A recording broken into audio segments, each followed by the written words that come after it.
In the quiet corners of time, we drift gently through the mysteries of the past.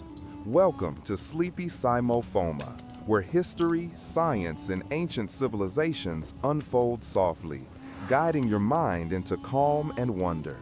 The coastline of Peru stretches in slow, gentle curves where the cold waters of the Pacific kiss the arid plains. Here, thousands of years ago, along the Soup River, the earliest urban whispers of human ambition began to emerge. The Norte Chico civilization, also known as Carol Soup, holds the delicate distinction of being one of the oldest urban societies in the Americas, flourishing quietly between 3000 and 1800 BCE. Its cities rose softly from the desert sands, not with the fanfare of war or conquest, but through the careful shaping of stone and river, the patient guidance of human hands that sought to harmonize life with the subtle rhythm of nature. Imagine the sun spilling across the low mountains, the fog rolling in from the ocean, and the river's water carrying faint reflections of people moving deliberately through their daily lives. Carol, the largest city, appears almost ethereal in its layout. The monumental pyramids, their stone steps weathered but steadfast, rise like echoes of thought, not fortresses of force. They were constructed not for defense, but for ceremony, for the quiet communion of a community with the sky and earth. The plazas below, vast and open, were spaces where people gathered, exchanged knowledge, and perhaps contemplated the mysteries of existence under the unhurried passage of the sun and moon. The Norte Chico people lived in a landscape that was challenging yet full of quiet possibility. Arid deserts stretched far beyond their cities, but the Soup, Fortaleza, and Patavilca rivers provided the lifeblood for their agriculture. Cotton, beans, guava, and squash were cultivated with meticulous care, nurtured along terraces and fields that spoke of careful planning. Fish from the rivers and oceans supplemented the diet, bringing protein and essential sustenance. Diet and environment intertwined like a gentle dance, teaching lessons of balance and patience, lessons recorded not in ink or clay, but in the subtle traces of terraces, irrigation canals, and the patterns of harvested fields. Their homes were modest, constructed from reeds and river stones, the walls cool in the heat of the day and warm under the soft desert nights. Families lived in clusters, their lives woven together in social harmony, a rhythm as deliberate and meditative as the slow flowing of the rivers. Clothing was simple, functional, yet perhaps adorned with small touches of color from the natural dyes they could extract from plants. Life unfolded in a cadence of work, rest, ritual, and observation, a soft rhythm that seems to echo even across millennia. Despite the lack of written records, their ingenuity is evident in the remnants of their constructions. The pyramids were not merely monuments, they were careful architectural achievements, aligned and balanced, using techniques that would confound those who see only stone and mortar. Musicians might have filled the plazas with flutes and drums, a subtle accompaniment to ceremonial dances. The Norte Chico people understood mathematics in practice, if not in symbols, measuring plots of land, the flow of water, the angles of their monumental constructions. Trade with nearby settlements likely enriched their communities with goods that crossed valleys and coasts, quiet exchanges that connected societies without the violence often associated with history. The civilization's mysteries whisper across the centuries. We do not know precisely how their society was organized. There are no tombs filled with riches, no inscriptions detailing kings or battles. Leadership, if it existed in a hierarchical form, remains obscured, leaving us only to imagine a collective guidance, decisions made through consensus or spiritual insight. What we do see is evidence of remarkable coordination, construction on a monumental scale, irrigation systems stretching across dry valleys, and a sense of urban planning that suggests a mind attuned to both function and harmony. Religion, though unseen, must have played a quiet, omnipresent role. The pyramids, possibly ceremonial centers, indicate reverence for the cosmos and the forces of nature. Offerings of food, music, and ritual may have filled the plazas and temple spaces, marking the passage of seasons and life events. The people of Carol Soup likely measured time by the rising and setting of celestial bodies, aligning their lives with the universe in a pattern both subtle and profound. The interplay between the spiritual and the practical seems seamless, a gentle reminder that civilization can grow not only through conquest, but through reverent observation of the world around it. Inventions and achievements of the Norte Chico are quiet but remarkable. They cultivated cotton on a scale that allowed them to produce fishing nets and simple textiles, innovations that underpinned both survival and economy. Tools were fashioned from stone, wood, and reeds with careful attention to their purpose. The irrigation systems speak of knowledge passed through generations, perfected slowly, ensuring that water reached the terraces even as the desert sought to reclaim the land. Music and art, inferred from flutes, gourds, and small figurines, reveal a culture attuned to rhythm and expression, a society that communicated through sound and gesture as much as through physical structures. The civilization's mysteries whisper across the centuries. We do not fully understand the reasons for its decline around 1800 BCE. Was it environmental change, depletion of resources, social transformation, or a combination of quiet forces that led people to abandon these early cities? No one truly knows. The desert and rivers carry the answer only in whispers, as if the land itself remembers the lives that once unfolded here. Even the purpose of the pyramids, whether strictly ceremonial or multifunctional, remains a soft riddle for modern minds to contemplate. Yet, despite the silence of written records, the legacy of Norte Chico endures. It teaches that urban life can rise gently in harmony with the land, without the loud triumphs of conquest or the glaring marks of empire. It reminds us that civilization can thrive on cooperation, foresight, and respect for natural rhythms.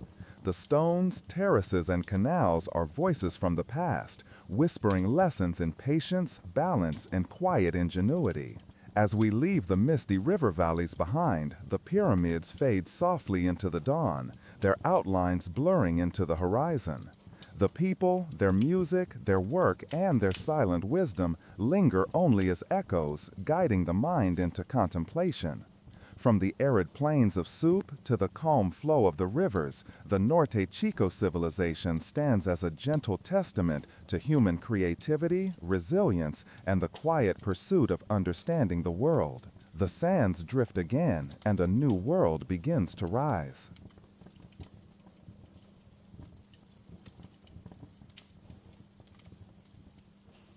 The fertile plains of Eastern Europe once cradled a civilization remarkable for its scale and artistry.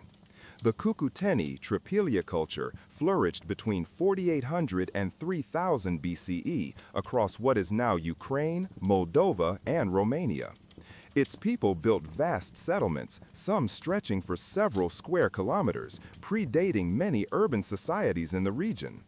These proto-cities, arranged with careful planning, suggest a level of social organization both deliberate and sophisticated, though evidence of centralized rule remains scarce. The layout of their settlements reveal a deep understanding of community needs, with concentric rings of homes encircling open communal spaces, perhaps intended for gatherings, rituals, or the exchange of goods and ideas. The organization of space reflects a culture attentive to human interaction and the rhythms of daily life. The homes themselves were primarily constructed of wattle and daub, supported by timber frames. Roofs were thatched, pitched to shed rain, and interiors were simple yet functional. Hearths occupied central positions, serving as both cooking areas and sources of warmth. And small niches within walls may have held storage for grains, tools, or ceremonial objects. Floors were occasionally plastered, smoothed to facilitate domestic chores or social gatherings. The spatial arrangement of rooms and buildings shows careful planning, suggesting a people who valued both private and communal life. The streets, although unpaved, were wide enough to accommodate movement of people, livestock, and goods, and the settlements often included ditches or embankments, possibly for protection or drainage, indicating a sophisticated approach to environmental management. Agriculture formed the foundation of the Kukuteni Tripilia economy. The inhabitants cultivated wheat, barley, and millet, complemented by legumes such as peas and lentils. Orchards and vegetable plots added diversity to their diet. They raised cattle, pigs, and sheep, providing meat, milk, and hides, and dogs were likely used for herding or companionship. Fishing in nearby rivers and hunting of deer, wild boar, and smaller game supplemented the agricultural produce. Seasonal rhythms dictated planting, harvesting, and migration patterns, aligning daily life with the natural cycles of the land. Storage pits and granaries indicate foresight in preparing for winter or periods of scarcity, reflecting a culture attuned to the uncertainties of the environment. Pottery stands as one of the most striking hallmarks of the Kukuteni Tripilia culture. Large, intricately decorated vessels served both practical and ceremonial purposes.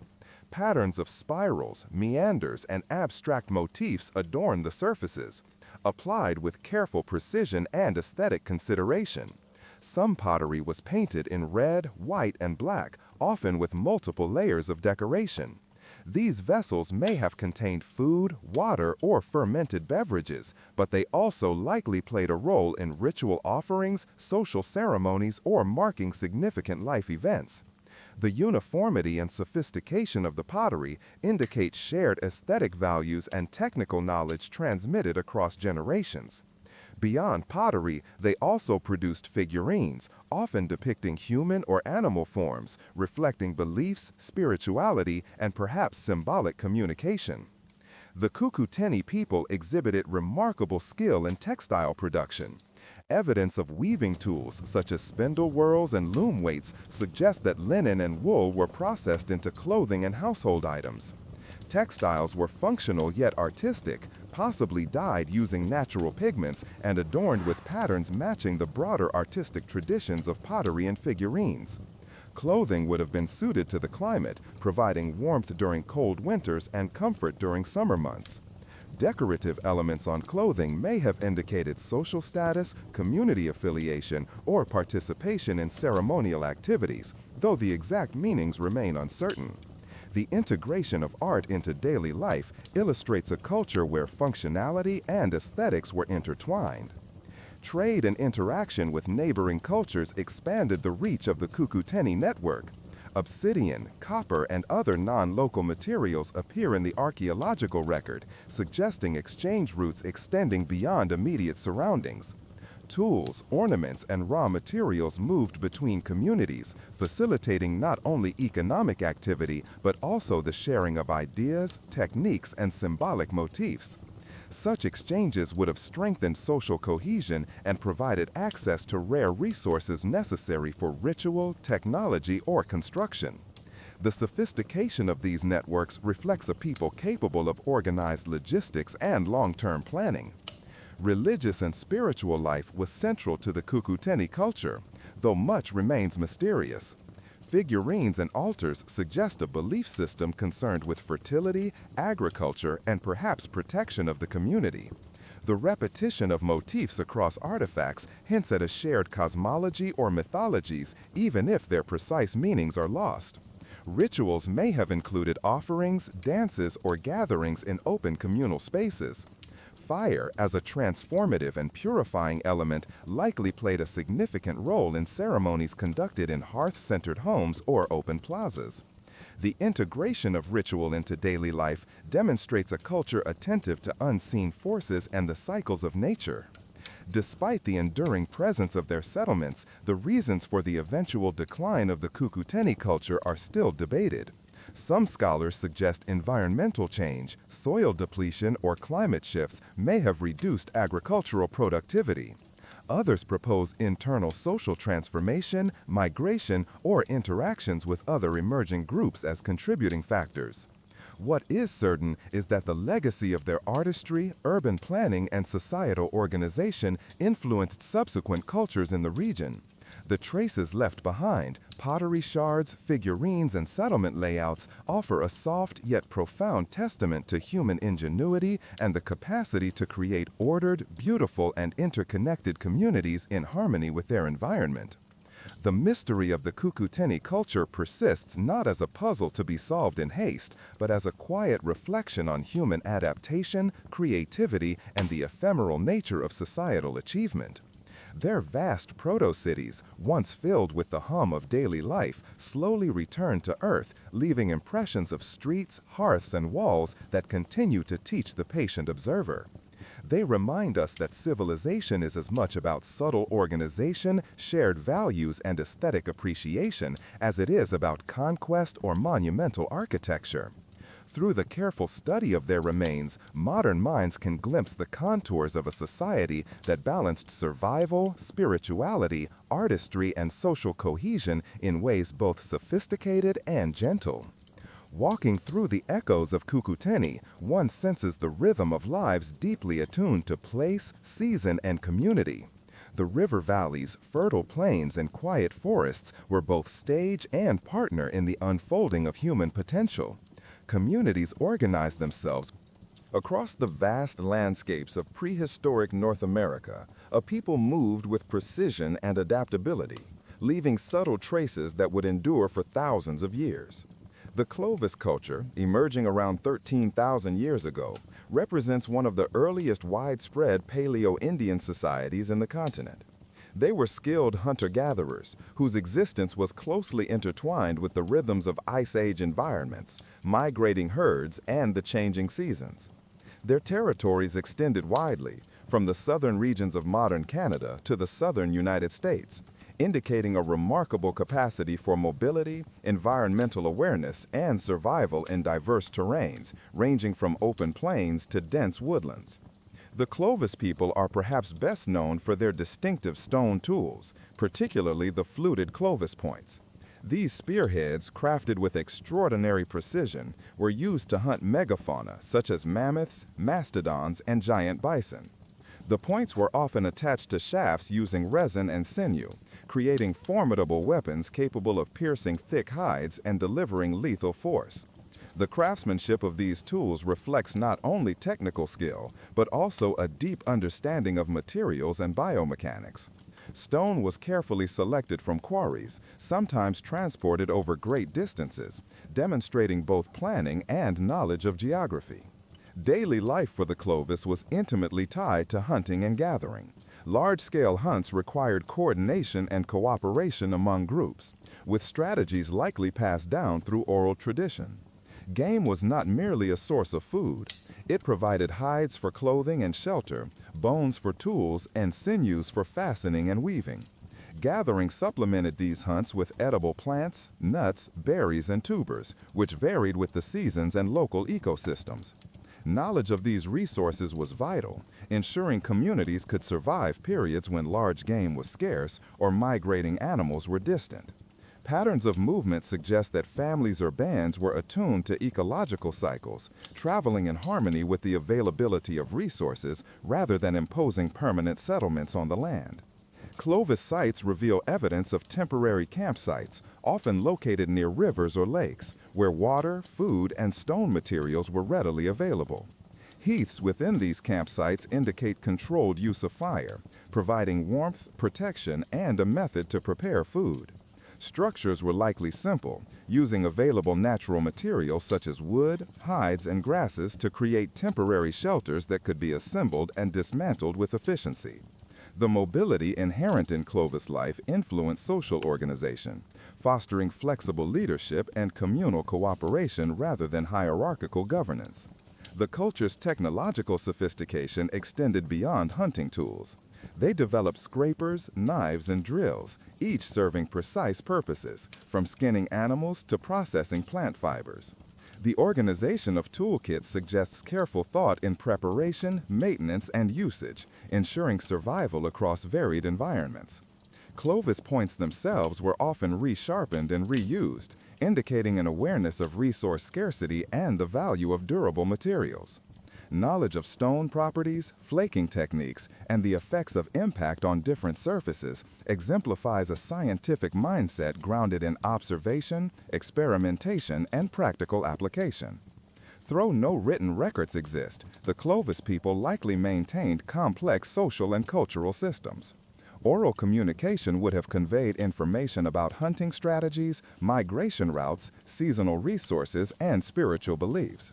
Artifacts such as engraved bones or decorated tools may have served ritual or symbolic functions, connecting the people with their surroundings and with each other through shared practices. The repetition of certain tool styles across vast distances suggests cultural cohesion and shared understanding among geographically separated groups. Environmental adaptation was central to their survival. The Clovis culture thrived during a time of climatic change, encountering shifting landscapes, glacial retreats, and evolving ecosystems. Their ability to track animal migrations, identify plant cycles, and respond to environmental pressures reflects a sophisticated ecological knowledge. Observations of wind patterns, seasonal weather, and animal behavior would have guided decisions, from selecting campsite locations to determining optimal hunting times. This intricate relationship with the land exemplifies a balance between human activity and environmental awareness, allowing the Clovis to endure where less adaptable populations might falter. The eventual decline of the Clovis culture remains partially obscured by time. Many theories suggest a combination of environmental change, the extinction of megafauna, and social transformations contributed to their disappearance. As large game dwindled, reliance on smaller prey and foraging likely increased, resulting in shifts in mobility, diet, and social structures. Archaeological evidence indicates that subsequent cultures in North America, though influenced by Clovis innovations, adapted new strategies and technologies, carrying forward the lessons of flexibility, ingenuity, and survival embedded in Clovis practices. What remains enduring is the imprint left on the continent. Clovis sites with their fluted points, hearths, and remains of hunted animals continue to offer insight into the lives of people who navigated vast landscapes with skill and foresight.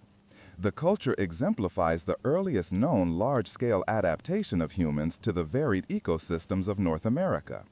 Every carefully crafted tool, every tracked migration, and every temporary campsite speaks to a society that combined precision, observation, and subtle ingenuity to thrive in a world that was both generous and demanding.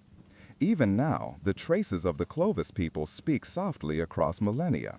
Their fluted points are found far from their original sites, silent testimony to travel, trade, or shared knowledge. Bones of megafauna bear the marks of their mastery, evidence of careful planning and collective effort. The absence of permanent monuments emphasizes that legacy is not always tied to grand structures, but often resides in enduring practices, skills, and adaptability. The Clovis culture remains a quiet teacher, showing that survival, cooperation, and understanding of the natural world form the foundation upon which civilizations can grow. Walking along the ancient plains today, one senses a rhythm of life shaped by movement, strategy, and attentive observation. Rivers, forests, and open plains are memory carriers, whispering the ingenuity of people who understood the land intimately. The Clovis left no grand cities, yet the harmony of their lives with their environment, the precision of their tools, and the subtlety of their social coordination leave lessons for future generations. Even in the absence of written history, the Clovis speak through stone, bone, and the careful traces of human activity, inviting reflection on the resilience, skill, and quiet determination that defined their existence. The footprints fade slowly, the campfires extinguish, and the echoes of fluted points vanish into the soft winds of time. Across rivers, plains, and forests, the knowledge and ingenuity of the Clovis endure, shaping the story of human adaptation in ways that are both profound and delicate. Another chapter of North American prehistory rests in the highlands of Anatolia, between the jagged ridges of mountains and the fertile plains below. The Hittite Empire rose quietly yet powerfully during the Bronze Age, flourishing between 1600 and 1178 BCE. Their capital, Hattusa, was a city of stone walls and gates organized with careful precision, reflecting a society skilled in administration, engineering, and the art of governance. The empire spread across much of modern Turkey and into parts of Syria, asserting influence through both diplomacy and military might. The Hittites' power was sustained by a combination of strategic fortifications, organized armies, and complex treaties that bound neighboring states into alliances, balancing force with negotiation in a subtle interplay of authority. The geography of Anatolia shaped the Hittite way of life. Mountains provided natural defense, rivers supplied water for agriculture, and plains allowed the cultivation of wheat, barley, and legumes. The climate varied with altitude, cold winters in the highlands and hot, dry summers in lower plains. These conditions influenced settlement patterns, agricultural cycles, and trade routes. The Hittites built cities not only for defense, but also to serve as administrative hubs, centers of trade, and spaces for religious ceremonies. The use of stone and architecture, from city walls to temples, reflects both practical necessity and an aesthetic understanding of permanence and strength. Daily life in the Hittite Empire revolved around agriculture, craftsmanship, and civic organization. Farmers cultivated crops with tools fashioned from wood, stone, and later iron, producing grain to feed cities and sustain trade. Livestock, including cattle, sheep, and goats, provided meat, milk, and hides. Homes were often constructed from mud brick or timber with thatched or tiled roofs arranged to accommodate extended families. Hearths were central to domestic life, providing warmth and a place for cooking. Pottery, woven textiles, and tools were crafted with attention to both function and decoration, illustrating the integration of practicality and artistic sensibility in everyday life. The Hittites were particularly renowned for their military organization and technological innovations. They perfected the use of chariots in warfare, combining speed, mobility, and force in coordinated attacks that shaped the outcomes of battles. Weapons were crafted from bronze and later iron, including swords, spears, and axes, reflecting both metallurgical skill and tactical innovation. Fortifications, city walls, and defensive towers were strategically placed, demonstrating an understanding of both landscape and military strategy. The combination of engineering, metalwork, and logistical coordination underpinned the empire's ability to maintain control over vast and diverse territories. Writing and record-keeping were essential to the Hittite administration. Cuneiform tablets, often inscribed on clay, documented laws, treaties, religious rituals, and royal decrees. The Treaty of Kadesh with Egypt, one of the earliest known peace agreements in history, exemplifies the sophistication of Hittite diplomacy and the careful recording of international relations. Literacy and bureaucracy allowed the empire to organize resources, mobilize armies, and regulate trade. Religious texts and inscriptions reveal the prominence of a pantheon of gods, with rituals designed to ensure the favor of deities in agriculture, warfare, and civic affairs. The Hittite economy was complex, based on agriculture, animal husbandry, and extensive trade. They exchanged metals, textiles, and crafted goods with neighboring cultures, including Mesopotamia, Egypt, and the Aegean. Trade routes followed rivers, mountain passes, and established roads, linking urban centers and facilitating the spread of ideas, technology, and cultural practices. This network reinforced the empire's cohesion and contributed to its resilience, allowing resources and knowledge to flow even across challenging terrain. Religious life permeated both private and public spheres. Temples and altars were constructed with care, and rituals often involved offerings of food, incense, and ceremonial objects. Priests and priestesses played important roles, mediating between the people and the gods. Festivals and ceremonies marked agricultural victories, military alliances, and seasonal changes.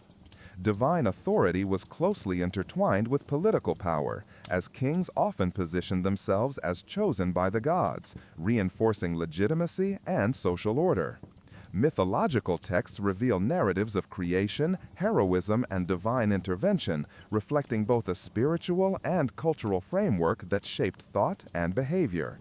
The Hittite economy was complex, based on agriculture, animal husbandry, and extensive trade.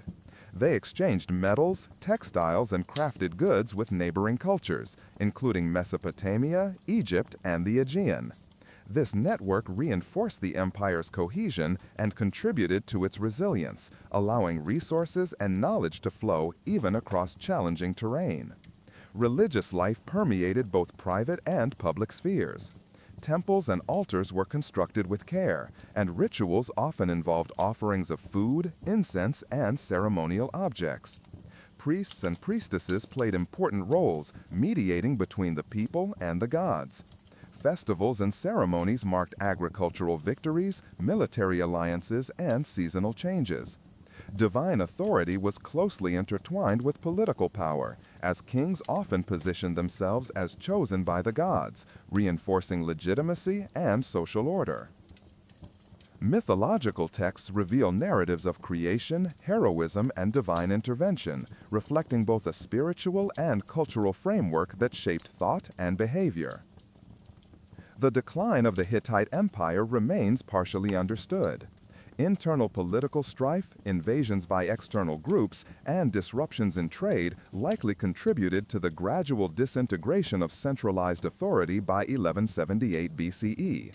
Cities were abandoned, records ceased, and the landscape gradually reclaimed the urban centers. Yet, the Hittites' achievements endured through influence on successor cultures, dissemination of ironworking techniques, and the preservation of diplomatic and legal precedents. Their contributions to military strategy, metalwork, and law echoed across the Near East for centuries, shaping the trajectory of civilizations that followed. The Hittites' legacy is also evident in their remarkable integration of practical and cultural accomplishments. Architectural precision, metallurgical skill, literary production, and ritual practice were interwoven into a coherent society that managed both human and environmental challenges with foresight. The careful planning of cities, alignment of temples, and the organization of civic life reveal a culture attentive to order, sustainability, and collective purpose. Their ability to blend military, political, and religious authority into a functioning system demonstrates an understanding of societal complexity unmatched in many contemporaneous cultures. Walking through the remains of Hattusa and surrounding settlements, one can envision the rhythm of life, from bustling streets filled with craftsmen and traders to quiet temples where offerings were made. The flaring of fires in hearths, the movement of chariots across plains, and the meticulous inscribing of cuneiform tablets all reflect a society balanced between innovation and tradition, strength and spirituality. Hittite civilization was a network of human effort and insight, quietly powerful and enduring its achievements, even as the sands of time eventually covered its cities. The empire's history offers a subtle lesson on the nature of human organization, ambition, and adaptation. Military prowess, technological advancement, and administrative acumen combined with social cohesion and religious observance to create a civilization both resilient and sophisticated. Its decline reminds us that even well-structured societies are vulnerable to. In the highlands of the Horn of Africa, a civilization of remarkable trade, architecture, and spiritual depth emerged and flourished between the 1st and 10th centuries CE. The Aksumite Empire, centered in what is now northern Ethiopia and Eritrea, occupied a strategic position between the Red Sea and inland routes, enabling commerce with Arabia, Egypt, India, and the Mediterranean. Its cities rose amid rugged plateaus and fertile valleys, where rainfall and rivers supported agriculture, livestock, and dense human settlement. The empire's geographic location allowed it to control vital trade networks, linking Africa with distant cultures while maintaining unique political, social, and spiritual structures. Aksumite cities displayed careful planning, with elevated palaces, temples, and public spaces built from locally quarried stone. Terraced agriculture adapted to the highlands, sustaining dense populations with grains, pulses, and vegetables. Livestock, including cattle, goats, and sheep, supplemented the diet, providing milk, meat, hides, and wool for clothing and tools.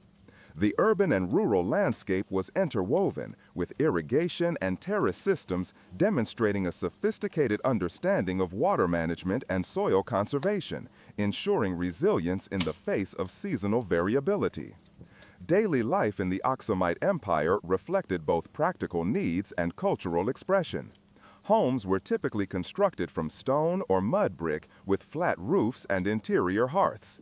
Families engaged in farming, craftsmanship, and trade, while communal ceremonies and marketplaces created opportunities for social cohesion. The people of Aksum wove textiles from cotton and animal fibers, painted pottery, and crafted metal tools and jewelry. Diets combined cultivated crops, foraged foods, and livestock products, reflecting seasonal rhythms and local availability. Markets facilitated the exchange of goods, ideas, and techniques, while travelers and merchants introduced influences from Arabia, the Mediterranean, and beyond. The Aksumites excelled in trade and economic organization. Merchants navigated the Red Sea and inland corridors, exchanging gold, ivory, frankincense, myrrh, textiles, and crafted goods for imported items including wine, olive oil, and luxury artifacts. Ports such as Adulis were bustling centers where goods from Africa, Arabia, and India converged, reinforcing the empire's prosperity and connectivity. The ability to manage long-distance trade required sophisticated record-keeping, negotiation, and understanding of maritime and overland routes. These networks contributed not only to wealth, but to cultural exchange, influencing art, language, and technology across the empire. Architecture and engineering were hallmarks of Aksumite sophistication. Monumental stelae, carved from single blocks of granite, marked royal burials and religious sites, some rising over 30 meters. Palaces and churches were constructed with finely cut stone, demonstrating both technical skill and aesthetic vision. Irrigation systems and terraced fields reflected careful planning and an understanding of landscape management. The empire also developed coins, one of the earliest African civilizations to mint currency, facilitating trade, taxation, and political authority. These coins bore inscriptions in Ge'ez depicting kings, religious symbols, and imperial slogans, integrating economic function with visual culture. The spiritual life of the Aksumites was rich and evolving. Early beliefs centered on indigenous traditions, honoring local deities and spirits tied to the land and ancestors. By the 4th century CE, Christianity became the state religion under King Ezana, establishing the Aksumite Church as one of the earliest Christian institutions in the world. Churches and sacred spaces were carefully constructed, often aligned with local cosmology and natural features. Religious texts, inscriptions, and rituals reflected a synthesis of indigenous practices with Christian theology, shaping identity, governance, and daily life. Religious observance permeated civic and personal spaces, guiding social norms, festivals, and the rhythm of labor. Technological innovations supported both military and civic needs. Weapons of bronze and iron, including spears, swords, and shields, provided defense and asserted authority. Stone carving, masonry, and metalworking techniques enabled the construction of durable structures and monumental art. Tools for agriculture, textile production, and domestic use were refined over generations, reflecting attention to durability, functionality, and efficiency. Navigation skills allowed merchants to traverse the Red Sea and inland trade corridors safely, demonstrating practical knowledge of geography, currents, and seasonal winds. Despite its enduring power, the Aksumite Empire gradually faced challenges. Shifts in trade routes, environmental changes, and pressure from neighboring states contributed to a slow decline after the 7th century CE. Some urban centers were abandoned, while agricultural systems adapted to smaller populations. Yet the cultural, religious, and technological innovations of Aksum continue to influence the region. Churches, coins, and monumental stelae persisted as enduring markers of identity, while oral traditions preserved the memory of a civilization that had balanced commerce, governance, and spirituality with remarkable sophistication. The empire's legacy extends beyond tangible structures. The integration of trade, religion, governance, and daily life illustrates a holistic approach to civilization. Aksum demonstrates that prosperity is built not only through military might, but also through the careful orchestration of social systems, economic networks, and spiritual frameworks. The coexistence of indigenous traditions with imported religious ideas shows a capacity for adaptation and synthesis, enabling continuity even as external conditions changed. Every terraced field, carved stone, and minted coin represents deliberate effort, insight, and foresight, creating a civilization that continues to inform historical understanding. Observing the Aksumite remains, one senses a rhythm of life attuned to both natural cycles and human ambition. The terraces follow seasonal rains, the stelae mark memory and authority, and the coins circulate as tangible symbols of trust, exchange, and identity. Markets, homes, temples, and fortifications formed an integrated system, sustaining both material and spiritual well-being. In this context, the empire's achievements appear not as isolated triumphs, but as a cohesive orchestration of human ingenuity and environmental adaptation, quietly powerful and enduring. The Aksumite Empire teaches subtle truths about civilization, that success is often measured by the ability to coordinate resources, knowledge, and belief systems over time, that trade and connectivity are as vital as internal organization, and that spirituality can guide societal cohesion without diminishing practical innovation. The ruins and artifacts that remain speak softly across centuries, inviting reflection on the integration of life, work, faith, and adaptation. Oxalite endures as a civilization that mastered both material and symbolic realms, leaving an imprint that remains perceptible even in silence. As the sun dips below the highland horizon, the terraced fields, stone obelisks, and quiet marketplaces dissolve into memory. The legacy of kings, traders, artisans, and priests rests softly upon the land, whispering the story of a people who navigated the challenges of their environment with vision and balance. The winds carry faint traces of footsteps, the glimmer of coins, and the shadow of monumental stelae preserved. In the lands of ancient Iran, stretching across the Zagros Mountains and the lowlands of Khuzestan, the Elamite civilization emerged as a significant power in the Near East from approximately 2700 to 539 BCE. The region's diverse terrain, composed of mountains, rivers, and fertile plains, shaped both settlement patterns and social organization. Rivers such as the Karkay and Des provided essential irrigation for agriculture, supporting early urban centers like Susa, Anshan, and Chogha-Zanbil. The Elamites demonstrated a profound understanding of their environment, developing techniques to manage water, cultivate crops, and sustain dense populations amidst challenging terrain.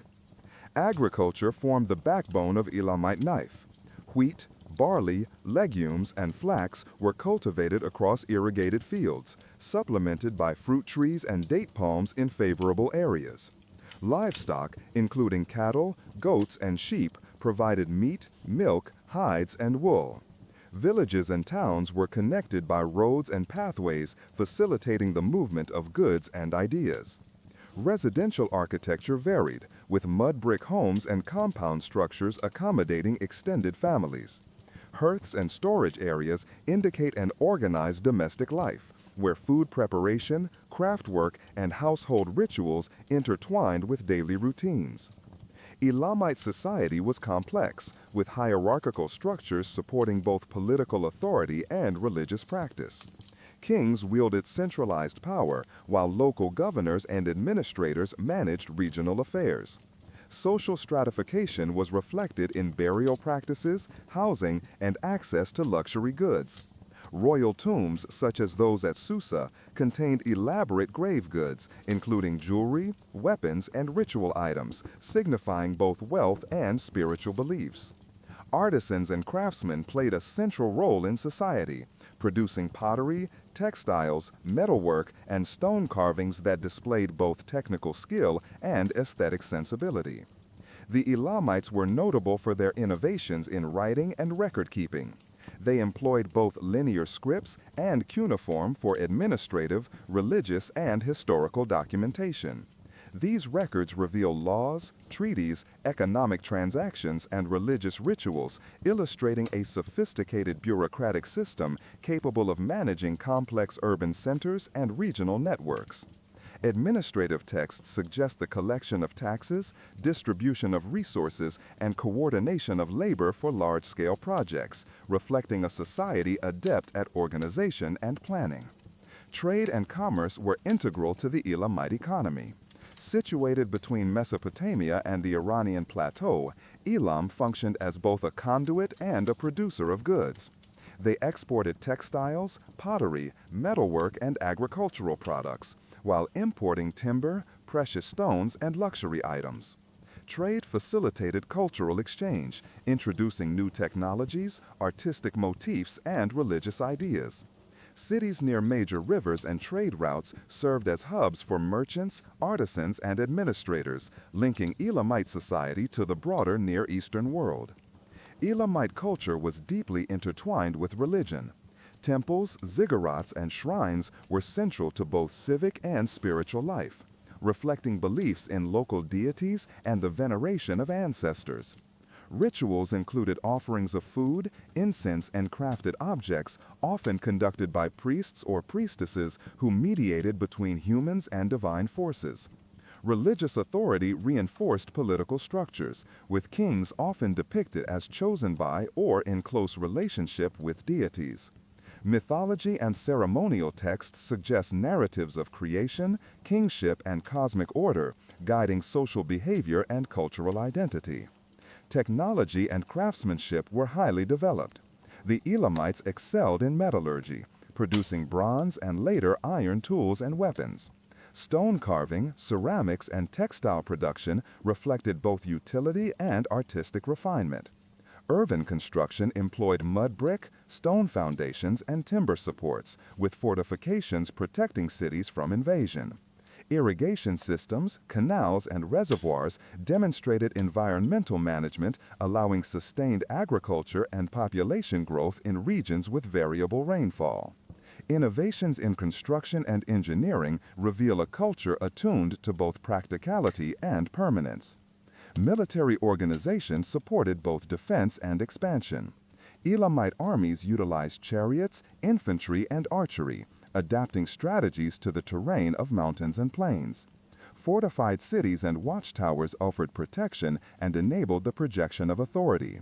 Conflicts with neighboring powers, particularly Mesopotamian states such as Sumer, Akkad, and later Babylonia, were documented in inscriptions and administrative texts. Diplomacy, treaty, and strategic alliances complemented military campaigns, allowing Elam to navigate a dynamic political landscape while maintaining cultural continuity. Daily life was enriched by art, music, and communal rituals. Pottery decorations, cylinder seals, and jewelry reflected aesthetic values, while musical instruments and ceremonial dances marked religious and social occasions.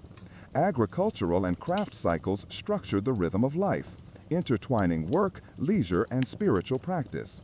Clothing was typically woven from wool or flax, often dyed and patterned to denote social status. Diets balanced cultivated grains, legumes, fruit, and animal products, reflecting both the environment and social hierarchy. The decline of the Elamite civilization was gradual, influenced by political shifts, invasions, and the rise of neighboring empires. Susa and other cities were periodically sacked or absorbed by external powers, yet the Elamite cultural imprint persisted. Elements of Elamite art, architecture, and administrative systems influenced succeeding civilizations, including the Achaemenid Persian Empire. Religious traditions, linguistic elements, and technological practices endured in subtle forms, leaving a quiet continuity amid the upheaval of regional power struggles. Even in the absence of monumental empires today, the Elamites speak through ruins, inscriptions, and artifacts, offering insight into urban planning, governance, craft, and cultural identity. The careful orchestration of city life, agricultural management, religious practice, and trade reflect a civilization capable of harmonizing environment, society, and innovation. Each tablet, pottery fragment, and carved stone serves as a gentle reminder of the knowledge and ingenuity that allowed the Elamites to thrive for centuries. The Zagros Mountains and fertile plains bear silent witness to this civilization. Across the fertile plains of the Indus River and its tributaries, one of the world's earliest urban civilizations emerged, thriving between approximately 3300 and 1300 BCE. The Indus Valley Civilization, also known as the Harappan Civilization, spread across what is today Pakistan and northwest India, encompassing cities such as Harappa, Mohenjo-Daro, and Dholavira. The region's geography shaped both settlement and subsistence. Broad floodplains allowed for extensive agriculture, while the surrounding deserts, hills, and rivers defined trade routes and urban planning. The seasonal cycles of the monsoon determined agricultural rhythms, and the abundance of natural resources supported craft production, construction, and the development of complex societies. Indus cities exhibit remarkable urban planning, reflecting a sophisticated understanding of architecture, engineering, and civic management. Streets were laid out in regular grids, lined with houses built from fired and sun-dried bricks. Homes often included courtyards, private wells, and drainage systems, demonstrating attention to sanitation and domestic organization. Public buildings, granaries, and citadels suggest centralized authority, possibly coordinated by municipal governance rather than a single monarch. Streets, walls, and water systems indicate an advanced approach to urban living, emphasizing efficiency, hygiene, and communal responsibility, a remarkable achievement for its time. Agriculture formed the foundation of the Harappan economy. Wheat, barley, peas, and sesame were cultivated using irrigation channels, canals, and seasonal water storage. Livestock, including cattle, goats, and buffalo, supplemented plant-based diets, providing milk, meat, and hides. Fishing and foraging also contributed to subsistence, particularly in riverine and coastal settlements. Surplus production supported urban growth, allowing specialized labor, craft work, and trade to flourish. Storage facilities, granaries, and sealed pottery attest to the organized management of food and resources, reflecting an understanding of supply, preservation, and community needs. Daily life in Harappan cities revolved around a combination of domestic labor, craftsmanship, and social organization. Houses were equipped with hearths, ovens, and water cisterns. Pottery, weaving, bead making, and metallurgy were common crafts, with artisans producing items for both local use and trade. The uniformity of weights, measures, and standardized brick sizes across cities indicates regulation and coordination at a regional level. Clothing was likely made from cotton and wool, dyed and patterned with care. Social organization, though not fully understood, appears to have balanced civic needs with household life, facilitating harmonious urban function. Trade and commerce were central to Indus society. Long-distance exchanges connected the Harappans to Mesopotamia, Central Asia, and the Iranian plateau. Goods such as beads, precious stones, metals, textiles, and ceramics were transported along overland routes and by river networks. Coastal and river ports supported maritime trade, enabling the movement of raw materials and finished products. Standardized weights, measures, and seals facilitated transactions and served as markers of trust, authority, and commercial identity. Trade networks also facilitated cultural exchange, introducing new techniques, ideas, and artistic motifs. Technology and engineering flourished in Harappan society. Advanced metallurgy produced bronze tools, weapons, and ornaments. Pottery was finely crafted, often decorated with geometric patterns, animals, or symbolic motifs. Drainage systems and public baths, such as those found in Mohenjo-Daro, highlight an emphasis on public health, hygiene, and ritual cleanliness. Water management included wells, reservoirs, and canals, indicating careful planning and engineering knowledge. Craft specialization, construction, and urban infrastructure reveal a society deeply invested in technical skill, organization, and long-term sustainability. Religious and cultural life is partially visible through artifacts, seals, figurines, and urban layout. Mother goddess figures, animal motifs, and symbolic seals suggest spiritual beliefs connected to fertility, nature, and possibly proto-religious practices. Temples and public ritual spaces have not been definitively identified, but communal baths, altars, and figurines indicate structured ritual activity. Festivals, offerings, and communal gatherings likely played a role in daily life, reinforcing social cohesion and shared identity. Trade and commerce were central to Indus society. Long-distance exchanges connected the Harappans to Mesopotamia, Central Asia, and the Iranian plateau. Goods such as beads, precious stones, metals, textiles, and ceramics were transported along overland routes and by river networks. Coastal and river ports supported maritime trade, enabling the movement of raw materials and finished products. Standardized weights, measures, and seals facilitated transactions and served as markers of trust, authority, and commercial identity. Trade networks also facilitated cultural exchange, introducing new techniques, ideas, and artistic motifs. Technology and engineering flourished in Harappan society. Advanced metallurgy produced bronze tools, weapons, and ornaments. Pottery was finely crafted, often decorated with geometric patterns, animals, or symbolic motifs. Drainage systems and public baths, such as those found in Mohenjo-Daro, highlight an emphasis on public health, hygiene, and ritual cleanliness. Water management included wells, reservoirs, and canals, indicating careful planning and engineering knowledge. Craft specialization, construction, and urban infrastructure reveal a society deeply invested in technical skill, organization, and long-term sustainability. Religious and cultural life is partially visible through artifacts, seals, figurines, and urban layout. Mother goddess figures, animal motifs, and symbolic seals suggest spiritual beliefs connected to fertility, nature, and possibly proto-religious practices. Temples and public ritual spaces have not been definitively identified, but communal baths, altars, and figurines indicate structured ritual activity. Festivals, offerings, and communal gatherings likely played a role in daily life, reinforcing social cohesion and shared identity.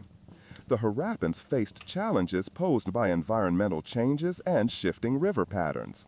Some cities show evidence of flooding or river course changes, requiring adaptation in settlement and agriculture. Decline occurred gradually between 1900 and 1300 BCE, possibly due to climate shifts, resource depletion, or social transformation. Despite this, the influence of the Indus Valley civilization persisted, leaving a legacy in urban planning, craft techniques, trade practices, and cultural motifs that influenced later South Asian societies. Daily existence in the Indus Valley was a delicate balance. Carved from the rose-red cliffs of the Arabian desert, the Nabateans constructed a civilization defined by ingenuity, trade, and resilience between the 4th century BCE and 106 CE. Their cities, the most famous of which is Petra, rose amidst arid valleys, sandstone gorges, and rugged mountains. The harsh desert landscape demanded adaptation, and the Nabateans excelled at harnessing scarce water resources, developing cisterns, dams, and channels to capture and store rainfall. Their intimate knowledge of the terrain allowed them to thrive in conditions that would have challenged less skilled societies, turning isolation into strategic advantage. Agriculture in Nabatean settlements relied on irrigation techniques that maximized limited rainfall. Terraced fields, channels, and subterranean storage systems supported the cultivation of grains, olives, grapes, and figs. Date palms and other desert-adapted plants provided food, materials, and trade commodities. Livestock, including goats and camels, supplemented diets and provided transportation, milk, and wool for clothing and trade. Food preparation and storage were carefully organized, ensuring survival through long dry periods, while communal effort and shared knowledge allowed settlements to sustain themselves despite environmental constraints. Daily life balanced domestic work, craftsmanship, and commercial activity. Houses were often constructed from stone or carved directly into cliffs, incorporating storage chambers, hearths, and shaded courtyards. Clothing consisted of woven textiles adapted to the climate, providing comfort, protection, and identification of social or familial status. Artisans produced pottery, metalwork, jewelry, and stone carvings, reflecting both functional needs and aesthetic preferences. Markets functioned as social and economic centers where trade, communication, and cultural exchange occurred. Families and communities maintained traditions while supporting the logistical demands of commerce and survival in a challenging landscape. Trade defined the Nabatean economy. Strategically located along caravan routes connecting Arabia, the Levant, and the Mediterranean, the Nabateans became expert traders of incense, frankincense, myrrh, spices, textiles, and luxury goods. Merchants navigated desert paths with camels, using knowledge of seasonal winds, water sources, and mountain passes to ensure safe passage. Petra, with its hidden entrances and fortified valleys, served as a hub for regional commerce, linking inland trade with maritime routes. This commerce not only generated wealth, but also fostered cultural exchange, introducing architectural styles, artistic motifs, and linguistic influences from distant lands. Architecture and urban planning were hallmarks of Nabatean ingenuity. Carved into cliffs and rocky hillsides, their structures integrated seamlessly with the natural environment. Temples, tombs, and dwellings were designed to endure harsh conditions, utilizing natural insulation, strategic placement, and aesthetic harmony with surrounding landscapes. Water management systems, including channels, reservoirs, and cisterns, demonstrated advanced engineering skills. These systems supported both population centers and agricultural activity, reflecting an understanding of hydrology, gravity, and sustainable design. The Nabateers developed a unique writing system, the Nabatean script, which facilitated communication, administration, and commercial record-keeping. Inscriptions on stone, tombs, and monuments provide insight into governance, religious practice, and trade organization.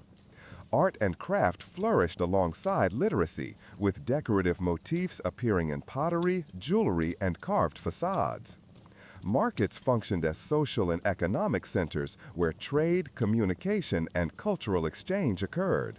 Families and communities maintained traditions while supporting the logistical demands of commerce and survival in a challenging landscape.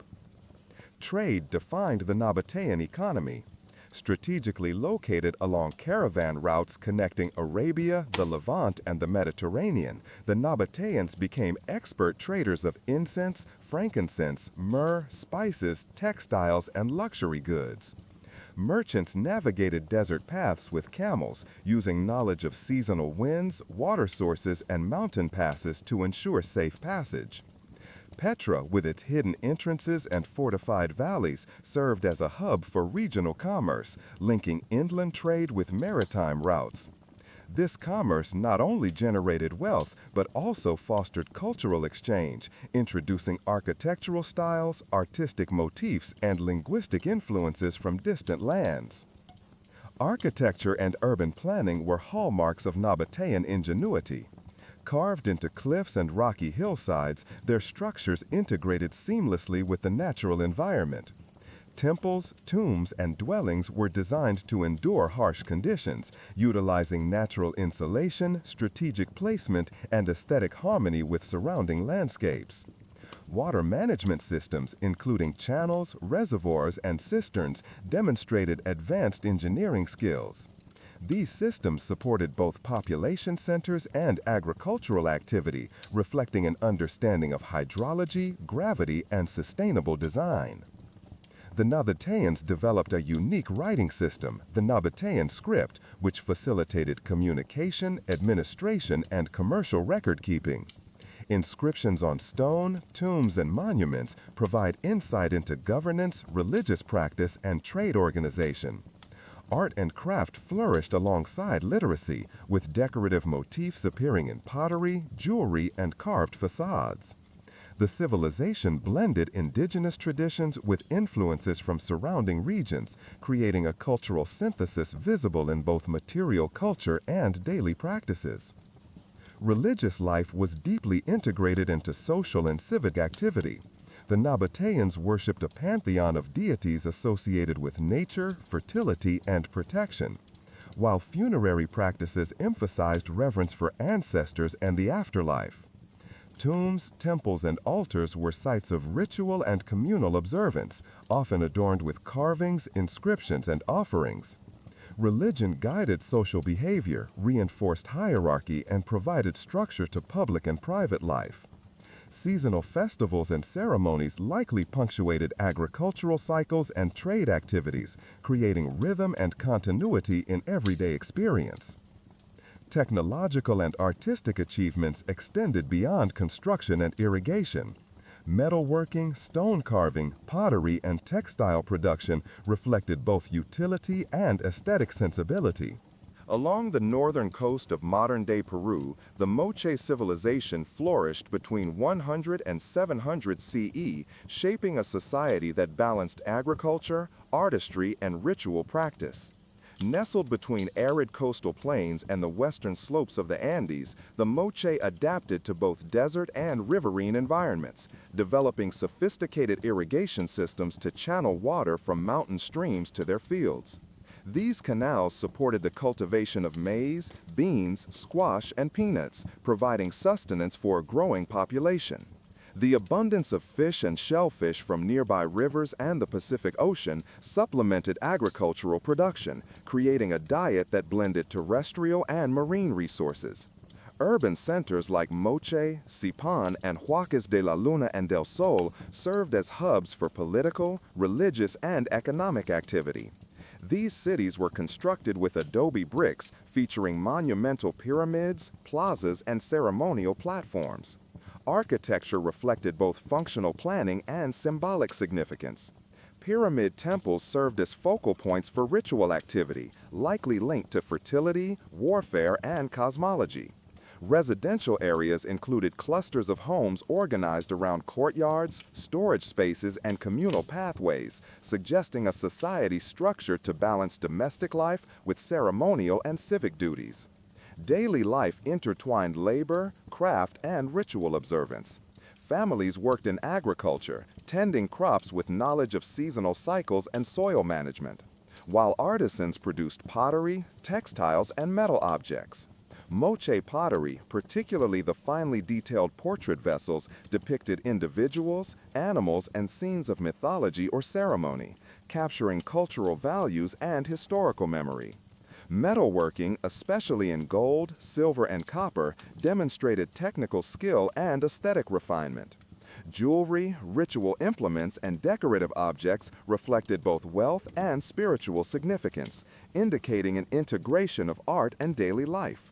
Trade and economic organization underpinned the Moche society. Local and regional trade routes facilitated the exchange of foodstuffs, raw materials, and luxury items. Coastal and riverine routes allowed for efficient transportation of fish, shells, and other marine products, while highland regions provided metals, textiles, and ceramics. Standardized production methods and specialized labor indicate a degree of economic coordination, suggesting both centralized oversight and community-based management. Trade networks reinforced social cohesion and cultural continuity across settlements, linking urban and rural areas into a connected system. Religious practice and ceremonial life were central to Moche culture. Large-scale rituals often involved offerings, ceremonial burials, and construction of monumental architecture. Excavations at Huaca de la Luna reveal complex murals, sacrificial burials, and ritual artifacts, indicating a society deeply invested in spiritual life and symbolic representation. Deities associated with agriculture, water, and warfare appear in iconography and pottery, guiding communal rituals and seasonal observances. Ceremonial centers acted as both religious and social hubs, reinforcing hierarchy, cohesion, and cultural identity. Political organization combines centralized authority with the influence of elite classes. Rulers, priests, and military leaders held social and ceremonial power, overseeing agricultural production, trade, and public works. Burial practices reflect social stratification, with elite tombs containing rich offerings, ornate metalwork, and ceremonial objects. Leadership likely involved both governance and ritual authority, blending civic administration with spiritual oversight to maintain social stability and cultural continuity. Technology and engineering played a crucial role in supporting urban life and agriculture. Adobe construction allowed for durable and imposing structures, including pyramids, temples, and residences. Irrigation systems directed scarce water resources to fertile fields, enhancing productivity and sustainability. Metalworking and ceramic techniques combined functionality with artistry, producing tools, ornaments, and ceremonial vessels. Urban planning reflected an understanding of both environmental constraints and social organization, integrating residential, commercial, and ceremonial spaces into a coherent whole. Hunting, fishing, and agriculture were carefully managed to maintain ecological balance. The Moche utilized nets, traps, and spears for fishing, while domesticated animals supplemented food supplies. Seasonal agricultural cycles dictated planting and harvest, aligning human activity with environmental rhythms.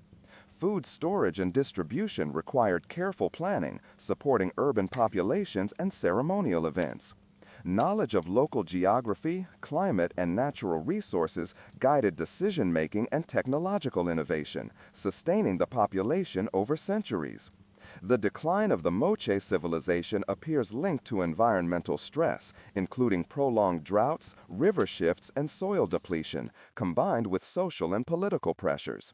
Cities show evidence of destruction, abandonment, and reorganization, suggesting complex challenges that gradually undermined centralized authority. Despite these difficulties, Moche cultural achievements in art, architecture, metalwork, and irrigation left enduring legacies. Their influence is visible in subsequent Andean societies, including the Wari and Chimu civilizations, which adapted and expanded upon Moche innovations. Daily life within the Moche civilization reflected a delicate balance of survival, craftsmanship, ritual, and governance.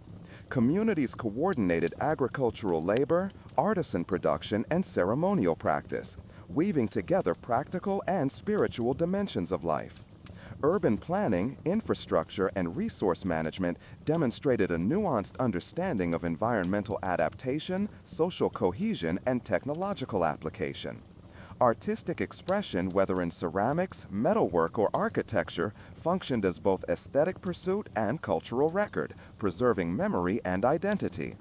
Even centuries after their decline, the Moche civilization continues to communicate through ruins, artifacts, and iconography. Pyramids and temples evoke the scale and organization of urban centers, while pottery and jewelry reveal technical mastery and symbolic depth. Irrigation channels, agricultural terraces, and urban layouts reflect sustainable practices and environmental adaptation. Their civilization demonstrates the enduring human impulse to harmonize environment, society, and culture, leaving a legacy that invites reflection on ingenuity, resilience, and the quiet persistence of knowledge across time. The story of the Moche civilization illustrates that human achievement often emerges from both necessity and imagination. Adaptation to arid landscapes, integration of trade and agriculture, and investment in ceremonial and artistic expression created a society capable of sustained urban life, technological innovation, and cultural richness. Ruins, artifacts, and waterways preserve the rhythm of daily existence, offering insight into a civilization that balanced survival, spirituality, and social organization. In the northern deserts of Peru, the Moche leave a soft yet enduring imprint, revealing the possibilities of human creativity, endurance, and communal life in a challenging environment. Along the banks of the Nile, far south of Egypt, the kingdom of Kush emerged as a powerful and enduring civilization, flourishing roughly between 1070 BCE and 350 CE. Centered in what is now Sudan, Kush developed a culture that both paralleled and diverged from its northern neighbor, Egypt, drawing on the river's life-giving resources while adapting to local conditions. The Nile's seasonal floods created fertile land, supporting agriculture, settlement, and trade. The region's geography, with its deserts, hills, and cataracts, provided natural protection, influencing settlement patterns and political organization. Agriculture formed the backbone of Kushite life. Grains such as wheat and barley thrived on the fertile riverbanks, supplemented by sorghum and other native crops. Livestock, including cattle, sheep, and goats, provided meat, milk, and hides. Fishing in the Nile added another layer to the diet, while seasonal foraging and limited hunting supplemented food sources. Agricultural surplus allowed for population growth, urban development, and the emergence of specialized crafts. Granaries, irrigation channels, and storage facilities indicate careful planning and sophisticated management of resources. Urban centers, including Napata and later Merowe, served as political, religious, and economic hubs. Palaces, temples, and administrative complexes were constructed from stone and mud brick, often blending Egyptian architectural motifs with indigenous design. Pyramid tombs, smaller and steeper than those of Egypt, symbolized authority and spiritual belief, reflecting the Kushite emphasis on the afterlife and ancestral veneration. Residential areas accommodated families, artisans, and officials, with streets, courtyards, and public spaces facilitating both daily life and ceremonial functions. Urban design balanced aesthetic considerations, functional planning, and social hierarchy. Daily life involved a combination of labor, craftsmanship, and ritual observance. Families worked in fields, tended livestock, and participated in communal or religious activities. Artisans specialized in pottery, metalwork, weaving, and jewelry, producing items both for domestic use and trade. Clothing made from linen and animal fibers was adapted to climate and social role. Social structures including kings, priests, military leaders, and commoners, creating a hierarchy that maintained civic order. Rituals and festivals reinforced cultural values, linking everyday activity with spiritual and communal identity. Trade was central to the Kushite economy, connecting the Nile Valley to interior Africa, Egypt, and the Red Sea. Gold, ivory, ebony, and exotic animals moved along overland and river routes, while imports included luxury goods, pottery, and metal tools. Trade networks reinforced political influence, facilitated cultural exchange, and allowed Kush to flourish economically. Caravans, river transport, and maritime connections enabled both the movement of goods and the diffusion of ideas, ensuring that Kush remained an active participant in regional dynamics. Technology and engineering reflected practical and artistic sophistication. Metalworking in bronze and iron produced tools, weapons, and ceremonial objects. Construction techniques supported durable palaces, temples, and pyramids. Irrigation systems, terraces, and water management strategies optimized agricultural productivity in response to seasonal variations. Artistic expression appeared in sculpture, pottery, and jewelry, often featuring symbolic motifs, depictions of deities, or royal iconography. Craftsmanship integrated functionality with aesthetic appeal, reinforcing social and spiritual hierarchy. Religion and spirituality were integral to Kushite identity.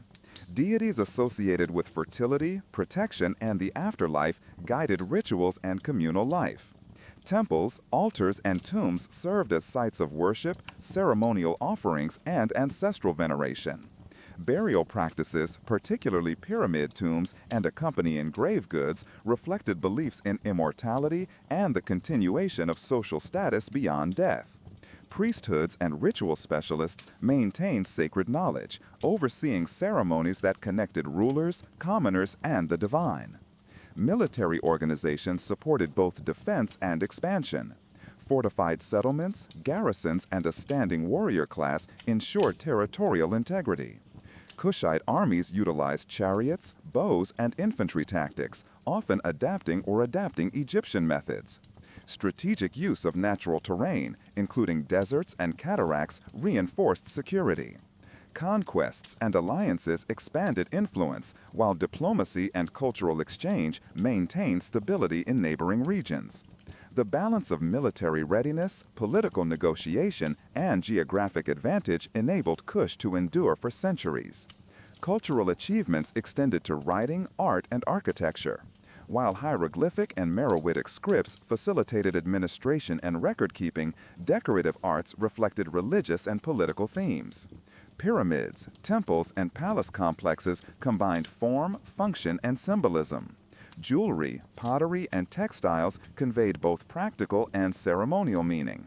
Monumental statues and reliefs depicted rulers, deities, and mythological scenes, communicating authority, spirituality, and cultural identity to both contemporary observers and future generations.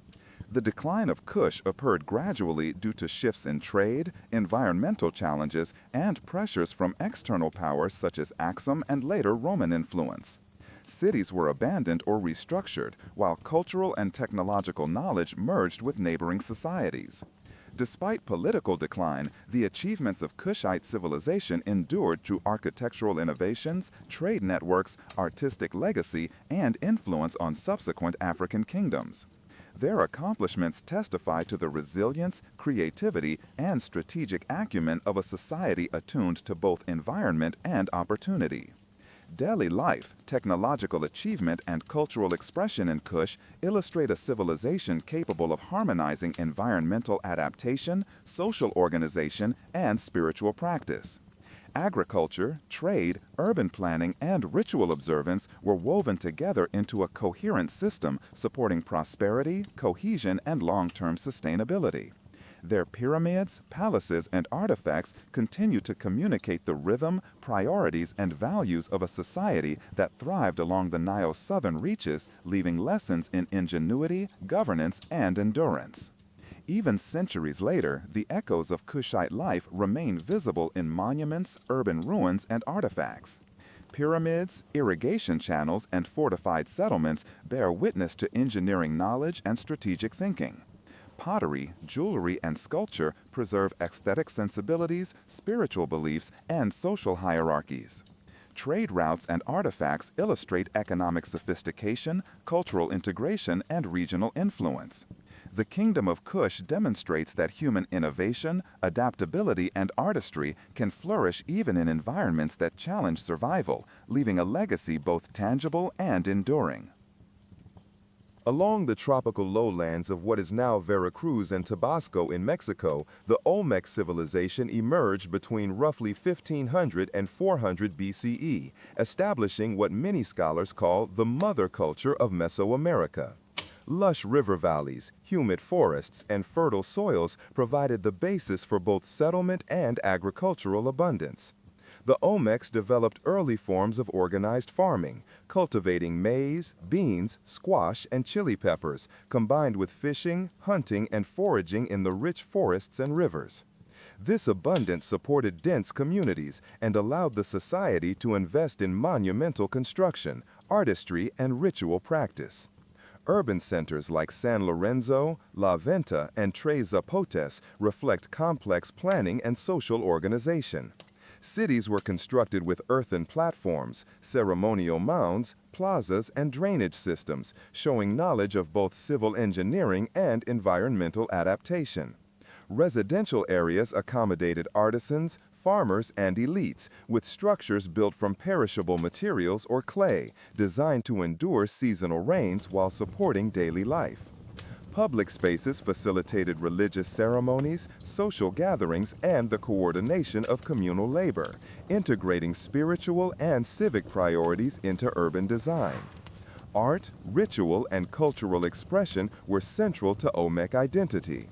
The civilization is renowned for colossal stone heads, each carved from basalt with remarkable attention to proportion, detail, and symbolism. These heads, often representing rulers or deities, were transported across distances using human labor, rafts, and rudimentary sledges, reflecting both social coordination and technical ingenuity. Smaller carvings, jade figurines, pottery, and ceremonial objects demonstrate aesthetic sophistication, ritual symbolism, and technical skill, often incorporating motifs of jaguars, supernatural beings, and mythological narratives. Daily life combined agricultural labor, craft specialization, and ritual practice. Families tended fields, raised domestic animals, and gathered forest products. Artisans produced ceramics, textiles, stone tools, and ornaments, often under the direction of community leaders or religious authorities. Clothing and adornment reflected both environmental adaptation and social hierarchy, while housing provided protection from tropical conditions, balancing functional needs with community organization. Rituals and festivals likely punctuated agricultural cycles, reinforcing social cohesion and spiritual belief. Trade and exchange extended the Olmec influence across Mesoamerica. Obsidian, jade, ceramics, and other materials moved along overland and river routes, linking distant communities and fostering cultural diffusion. Exchange facilitated the spread of iconography, religious practices, and technological knowledge, creating a shared cultural framework that would influence subsequent civilizations such as the Maya, Zapotec, and Teotihuacan societies.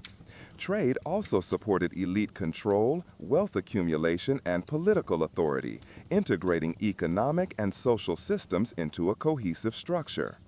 Art and religion permeated both art and urban planning. Olmec iconography often depicts jaguars, were-jaguars, and hybrid creatures, suggesting connections between the natural and supernatural worlds.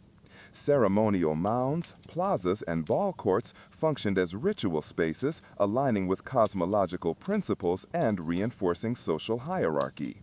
Offerings, feasts, and possibly human sacrifice punctuated major ceremonies, linking political authority, spiritual observance, and communal identity. Temples and platforms were constructed with attention to symbolic alignment, echoing the rhythms of agriculture, lunar cycles, and environmental features. Technology and engineering achievements supported both survival and cultural expression. Irrigation, land modification, and soil management enhanced agricultural productivity. Stoneworking, metallurgy, and ceramic techniques allowed for both functional and ceremonial objects. The movement and carving of basalt for colossal heads demonstrate an understanding of leverage, labor organization, and material properties.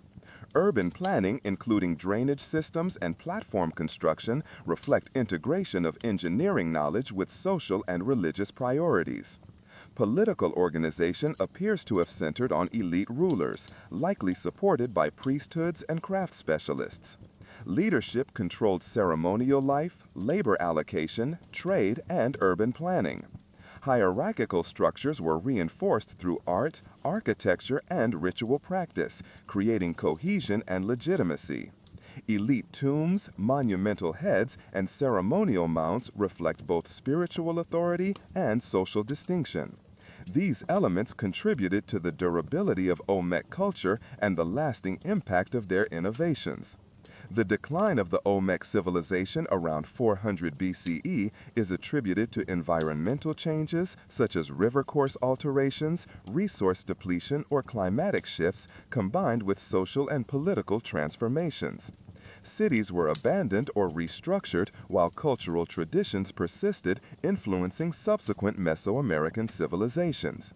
Olmec innovations in urban planning, artistic expression, ritual practice, and iconography formed a foundation for later societies, leaving an enduring imprint on the region's cultural landscape.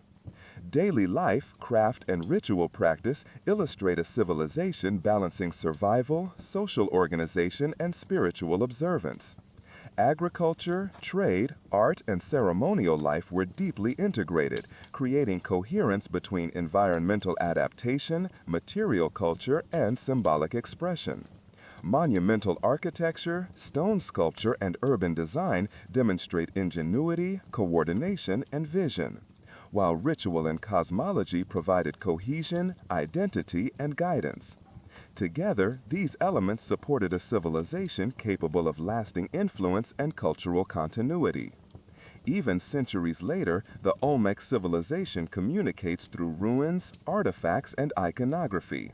Colossal heads, ceremonial platforms, and residential layouts reveal urban sophistication, artistic skill, and social organization. Jade carvings, pottery, and ritual objects preserve symbolic meaning, aesthetic refinement, and technical skill. Artisan infrastructure, settlement patterns, and trade networks indicate sustainable management of resources and regional integration. The Olmecs leave a subtle yet enduring record of human ingenuity, adaptation, and creativity in a tropical environment, forming the roots of Mesoamerican civilization. The story of the Olmecs demonstrates that complex societies can flourish through coordination, innovation, and integration of environment, ritual, and craft. Urban planning, monumental construction, trade, agriculture, and art reveal a civilization capable of harmonizing practical needs with symbolic and spiritual expression.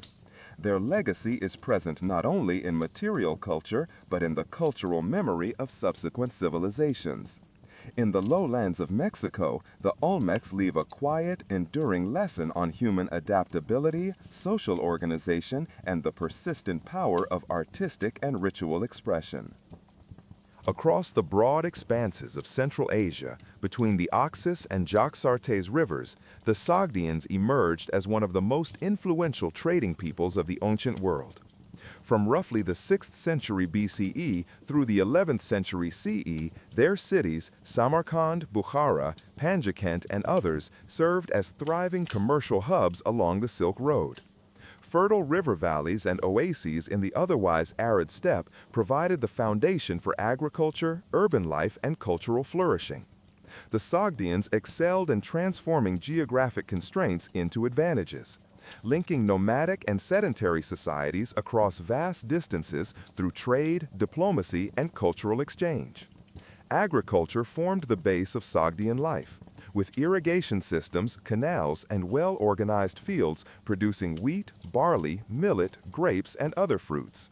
Orchards and vineyards were complemented by herding of sheep, goats, cattle, and camels, supplying both food and raw materials for textiles and leather. Access to rivers enabled fishing and supported pastoralist strategies during seasonal migrations. Agricultural abundance allowed for urban density, surplus production, and the specialization of craft and trade, sustaining a network of cities and smaller settlements that punctuated the steppe. Urban planning reflected both environmental adaptation and social organization. Cities were built with fortified walls, residential quarters, marketplaces, and religious structures. Streets and open plazas accommodated trade, gatherings, and ceremonial life. Houses were constructed from sun-dried brick and timber, often arranged around courtyards that provided privacy, ventilation, and communal space. Workshops and artisan quarters produced textiles, metalwork, ceramics, and glassware. Central administrative or elite areas reflected hierarchical organization, while urban design integrated defensive, economic, and social functions, ensuring resilience in a region prone to both environmental and political pressures. Daily life blended agriculture, craftsmanship, commerce, and religious observance. Families participated in farming, pastoralism, and trade-related tasks, while artisans specialized in weaving, embroidery, jewelry making, metalworking, and pottery. Clothing varied by climate, occupation, and social status, combining practicality with cultural expression. Diets included grain-based staples, dairy products, fruits, nuts, and meat, reflecting both local production and imported goods. Markets and caravanserai facilitated the exchange of commodities, while shared ceremonial events and festivals reinforced social cohesion and cultural identity. Trade defined the Sogdian civilization, linking China, Persia, India, and the Mediterranean. Merchants transported silk, spices, metals, glassware, and textiles along overland routes, navigating deserts, mountains, and river valleys. Sogdian traders acted as intermediaries, brokers, and cultural transmitters, facilitating not only commerce but also the diffusion of ideas, technologies, and religious beliefs.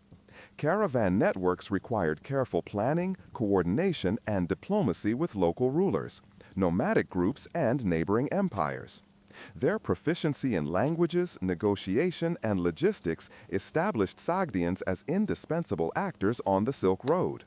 Religious and cultural life combined Zoroastrianism, Buddhism, Manichaeanism, and later Islam, reflecting both indigenous beliefs and the influence of far-flung trade partners.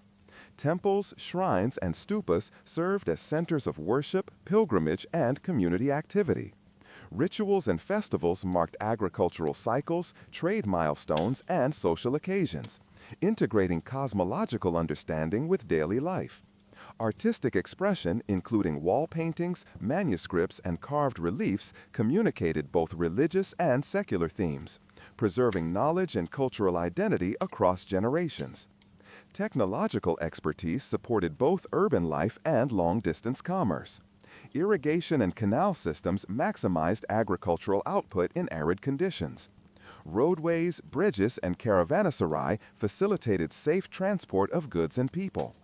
Artisanship in textiles, glass, ceramics, and metalwork reflected both local skill and external influences, integrating aesthetics with functionality.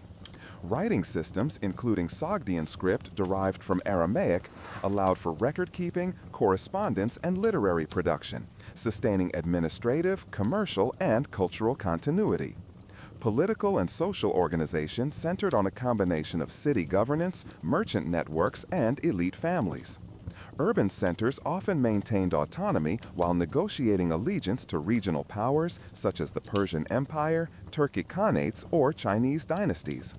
Leadership combined economic authority, ritual oversight, and social regulation, maintaining cohesion in a society shaped by mobility, trade, and diverse cultural influences.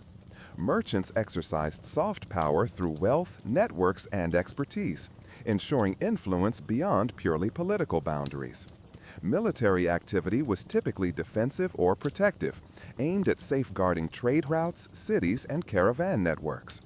Fortifications, garrisons, and strategic alliances deterred raiders and rival powers.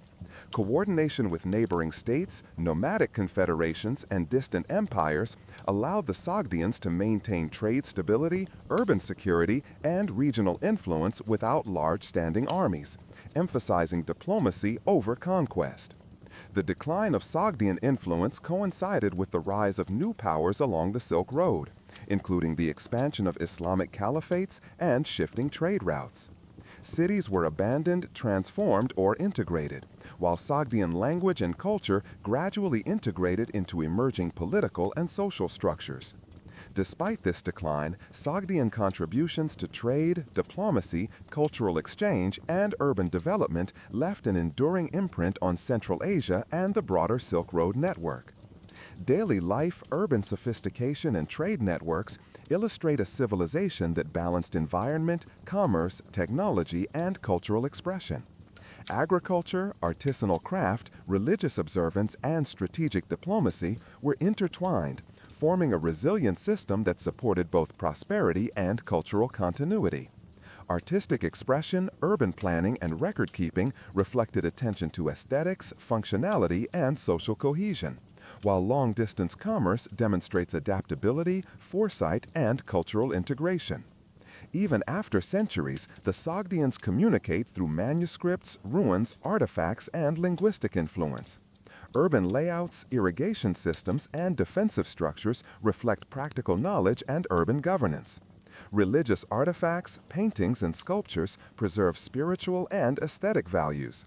trade networks, caravanserai, and linguistic legacy illustrate the extensive connectivity and cultural mediation that define Sogdian life.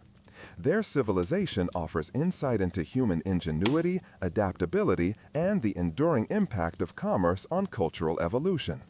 The story of the Sogdians demonstrates that mobility, trade, and cultural exchange can create lasting societal influence. Urban planning, irrigation, craftsmanship, and religious life illustrate the integration of environment, social hierarchy, and symbolic practice. The Sogdians leave a quiet, enduring legacy of connection, creativity, and adaptation, reflecting the capacity of human societies to thrive at the crossroads of geography, culture, and economy.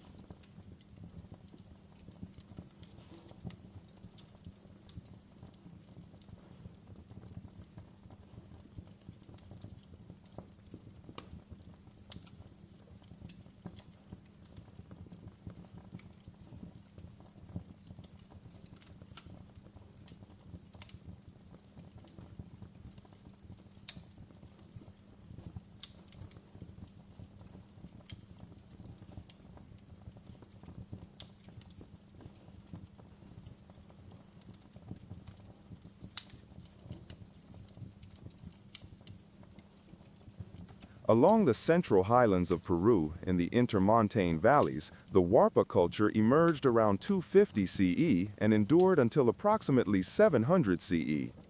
Nestled among fertile valleys and river basins, the Huarpa people developed an agrarian society that thrived on the cultivation of maize, potatoes, beans, and quinoa. Seasonal floods and irrigation systems ensured reliable crop yields, while terracing along hillsides maximized arable land in the rugged terrain. Livestock, including llamas and alpacas, provided meat, wool, and transportation for trade and herding purposes. The combination of agriculture and animal husbandry enabled population growth and the development of complex settlements. Urban centers were modest compared to later Andean empires, yet they displayed sophisticated organization. Residential compounds were constructed from adobe with thatched roofs and interior courtyards, arranged to facilitate communal life and practical adaptation to the highland climate. Public spaces, plazas, and ceremonial mounds indicated social stratification, religious observance, and administrative activity. Settlement planning reflected both environmental awareness and community cohesion, ensuring efficient use of space, access to water, and protection against seasonal weather events. Daily life revolved around agriculture, craft production, and ritual practice. Men and women worked in fields, tended livestock, and participated in communal construction projects. Artisans specialized in weaving, pottery, and stone or wood carving, producing both functional and ceremonial items. Clothing was crafted from alpaca or llama fibers, dyed with natural pigments, and adapted for warmth in the high-altitude environment. Diets incorporated staple crops, supplemented by fish, wild game, and seasonal fruits. Social organization relied on kinship networks, communal labor, and local leadership to maintain cohesion and resource distribution. Trade played a critical role in Huarpa society, linking highland communities with coastal settlements and neighboring valleys. Surplus agricultural products, textiles, pottery, and crafted goods were exchanged for marine resources, exotic stones, metals, and ceremonial items. Trade routes utilized rivers, trails, and llama caravans, enabling both economic and cultural exchange. The Huarpa people demonstrated strategic understanding of geography, facilitating connectivity between disparate regions while maintaining local autonomy and cultural identity. Religious and ceremonial life was integral to daily existence. Rituals marked agricultural cycles, celestial events, and social milestones, reinforcing community bonds and spiritual continuity. Ceremonial mounds, plazas, and ritual objects reflected cosmological beliefs and ancestral veneration. Iconography and symbolism expressed through pottery, textiles, and carved artifacts emphasized fertility, agricultural abundance, and spiritual guardianship. Ritual specialists or shamans guided practices mediating between the natural and supernatural realms to maintain harmony and prosperity. Technological innovation was evident in agriculture, construction, and material culture. Terracing and irrigation facilitated sustainable farming in challenging highland environments. Pottery techniques enabled both storage and ceremonial usage, with intricate designs reflecting symbolic and aesthetic values. Stone and tools, weaving technology, and basic metallurgy supported daily life and craftsmanship. Urban planning and construction methods emphasize stability, durability, and adaptation to environmental conditions, allowing communities to thrive over centuries. Political organization was likely localized, with elite families or councils overseeing agricultural production, religious practice, and trade. Authority combined social, economic, and spiritual elements, integrating communal decision-making with ceremonial observance. Leadership ensured resource management, coordinated communal labor, and mediated relations with neighboring groups. The cohesion and resilience of Warpa society was reinforced through both practical administration and shared cultural values, sustaining continuity despite environmental and social challenges. Military activity, though not heavily documented, appears to have been defensive and limited in scale. Communities relied on natural geography, fortified compounds, and strategic positioning to protect settlements and trade routes. Occasional conflicts with neighboring groups were likely resolved through negotiation, ritual, or minor skirmishes, rather than large-scale warfare. Emphasis on environmental adaptation, social cohesion, and economic stability reduced the need for permanent standing armies, prioritizing survival and prosperity. The decline of the Warpa culture around 700 CE coincided with the rise of the Wari Empire, which absorbed and integrated many Warpa territories and practices. Environmental changes, population pressure, and evolving political dynamics contributed to this transition. Despite the disappearance of Warpa as an independent culture, their agricultural techniques, urban planning principles, craft traditions, and ceremonial practices influenced the Wari and subsequent Andean civilizations, leaving an enduring cultural imprint in the region. Daily life, agriculture, craftsmanship, and ritual activity illustrate a society that balanced survival, creativity, and spirituality. Communities developed sustainable strategies for farming, resource management, and urban planning, while artisans and ritual specialists contributed to social cohesion, aesthetic expression, and spiritual continuity. Trade, communication, and cultural transmission extended the Warpa influence beyond immediate settlements, integrating highland valleys into broader networks of exchange and interaction. Even centuries later, traces of Warpa culture are visible in the ruins of settlements, irrigation terraces, pottery fragments, and woven textiles. Architectural foundations reveal practical design and social organization. Agricultural infrastructure demonstrates knowledge of environmental management and resource optimization. Ceremonial mounds, ritual objects, and artistic motifs preserve spiritual beliefs, cosmological understanding, and community values. The legacy of Warpa civilization highlights the integration of practical ingenuity, cultural expression, and environmental adaptation in sustaining human societies in the Andes. The story of the Warpa culture emphasizes the quiet endurance of human ingenuity and adaptation. Communities developed systems of agriculture, trade, and governance suited to their environment, combined with spiritual practices and artistic expression that reinforce social cohesion and cultural identity. Though largely absorbed into later empires, Warpa achievements offer insight into highland Andean life, the evolution of urban planning, and the continuity of craft and ritual traditions. Their legacy whispers across valleys and terraces, a reminder of the persistent capacity for human societies to thrive, innovate, and leave an enduring imprint upon the landscape. Along the arid and semi-arid coasts and interior regions of the Horn of Africa, the Kingdom of Punt existed as a mysterious trading partner of ancient Egypt, flourishing from around the 25th century BCE through the early 1st millennium BCE. Its precise location remains debated, but evidence from Egyptian expedition records, reliefs, and inscriptions suggests territories corresponding to modern-day Somalia, Eritrea, Djibouti, and the northern regions of Ethiopia. The environment combined coastal plains, river valleys, and dry uplands, creating a landscape where seasonal rainfall, riverine oases, and access to the Red Sea shaped settlement, agriculture, and trade practices. The economy of Punt was structured around specialized production and long-distance commerce. Agricultural activities included cultivation of sorghum, barley, and other cereals, supplemented by pastoralism with goats, sheep, and cattle. Forested and savanna areas provided frankincense, myrrh, ebony, gold, ivory, and exotic animal products, which became highly valued commodities in regional trade networks. Fishing along the Red Sea and collection of wild resources supplemented food supplies. Communities balanced environmental adaptation with strategies to maximize resource extraction and surplus for trade, demonstrating practical ingenuity in a challenging climate. Urban settlements are not fully documented, but Puntite dwellings likely consisted of simple, locally sourced materials adapted to heat and seasonal rains.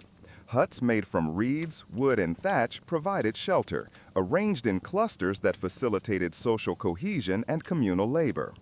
Public or ceremonial spaces may have been integrated within villages, marking religious, economic, or administrative functions. Spatial organization accommodated both human needs and environmental conditions, with attention to water access, shade, and proximity to trade routes. Daily life combined subsistence, craft, and participation in trade. Families cultivated crops, tended herds, and gathered forest products, while artisans engaged in woodworking, weaving, pottery, and tool making. Clothing adapted to hot climates using light fabrics and practical designs. Diets included cereals, dairy products, meat, fruits, and marine or riverine foods where accessible. Ritual observances and communal gatherings punctuated seasonal and agricultural cycles, maintaining social cohesion and reinforcing shared cosmology. Leadership and social hierarchy likely centered on elite families or rulers who coordinated trade, agricultural management, and ceremonial life. Trade defined Punt's prominence in the ancient world. Egyptian records describe expeditions to Punt bringing back fragrant resins, precious metals, exotic animals, and rare woods, demonstrating high-demand commodities in interregional commerce. Trade networks relied on maritime navigation, riverine transport, and overland caravan routes, facilitating both material and cultural exchange. Puntite merchants and leaders coordinated logistics, negotiated exchanges, and ensured safe passage, reflecting sophisticated understanding of geography, seasonal patterns, and political diplomacy. Their role as suppliers of luxury goods established their reputation and maintained prosperity. Religious and spiritual life permeated daily existence and political authority. Ritual practices likely involved veneration of natural features, ancestral spirits, and deities associated with fertility, prosperity, and protection. Symbolic use of incense, resins, and ceremonial artifacts reflected both local beliefs and the preferences of trade partners, particularly Egyptian visitors. Cultural practices included music, dance, storytelling, and artistic expression, integrating spiritual observance with communal and ceremonial life. Religious authority was intertwined with social and political leadership, guiding community decisions, trade ethics, and ritual observance. Technology and craftsmanship supported survival, trade, and cultural expression. Maritime skills, including boat construction and navigation along coastal waters, allowed for reliable transportation of goods and participation in regional commerce. Agricultural techniques included irrigation, soil management, and seasonal planning to maximize yield. Woodworking, textile production, pottery, and metalwork provided functional and ceremonial objects for both local use and trade. Knowledge of resin extraction, animal care, and environmental resources facilitated economic and cultural prosperity. Political organization was likely centralized under elite families or rulers who coordinated trade, diplomacy, and resource management. Authority rested on control of surplus goods, ceremonial observance, and negotiation with foreign powers, particularly Egypt. Leadership balanced internal governance with external representation, maintaining social cohesion and economic stability. Political structures appear to have been flexible, adapting to environmental conditions, seasonal resource availability, and the demands of long-distance trade.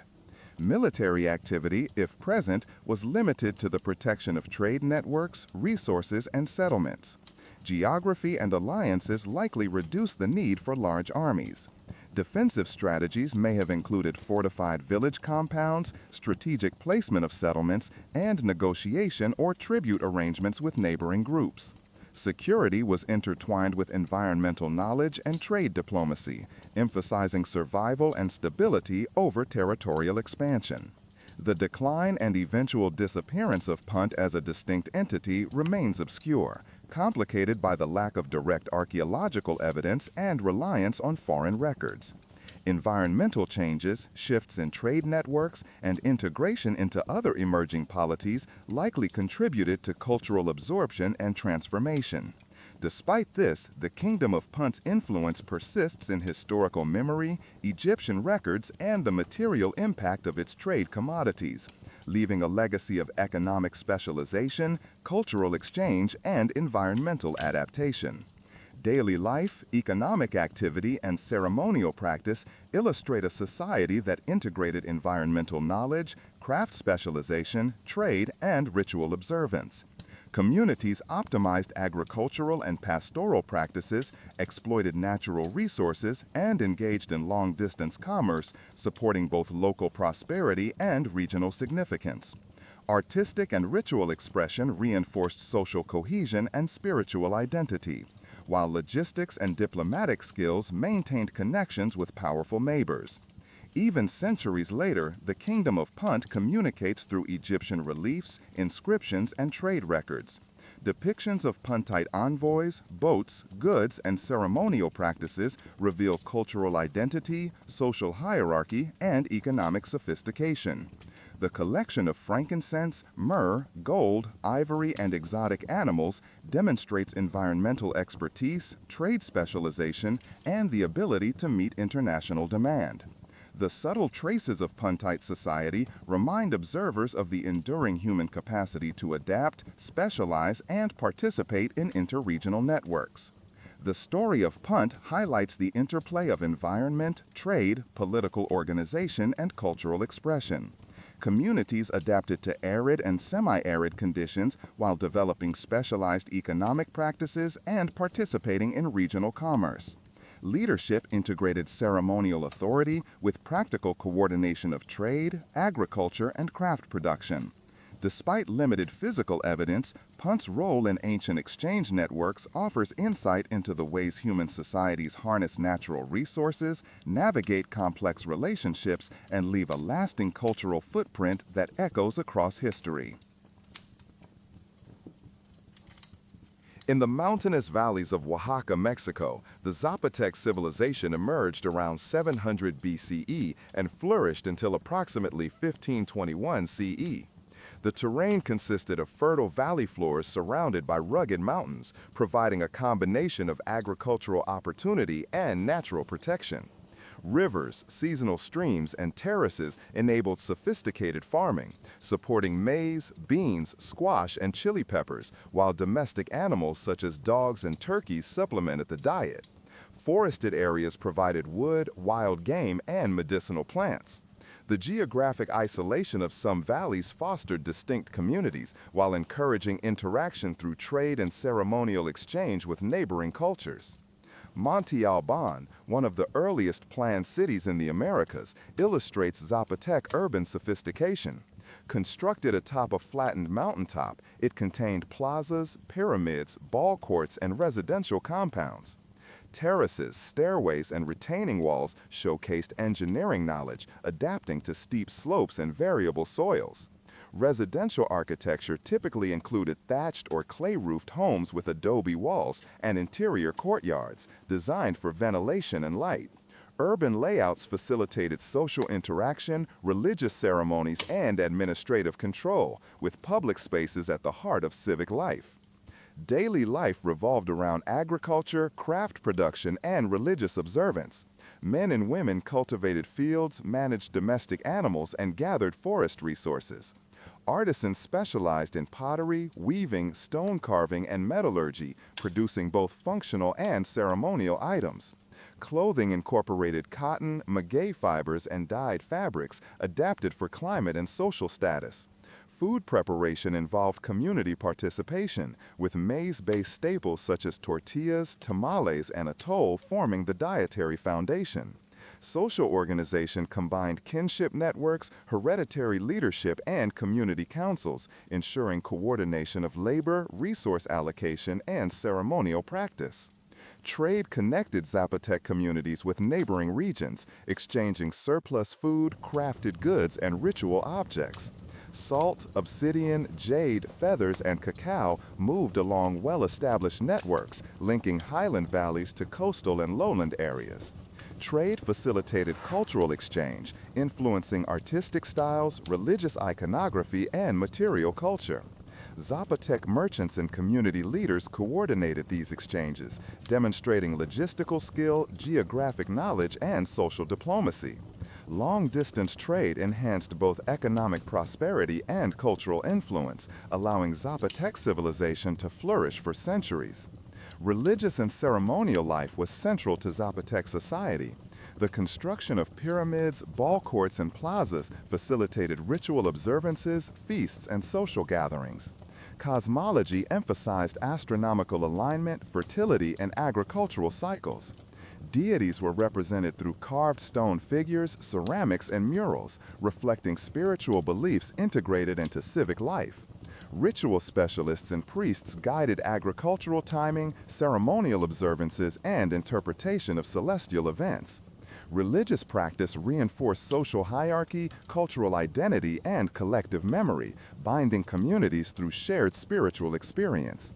Technological and artistic achievements included architectural engineering, metallurgy, pottery, and writing. Monte Alban featured complex terraces, stairways, and stone platforms, demonstrating urban planning and construction expertise.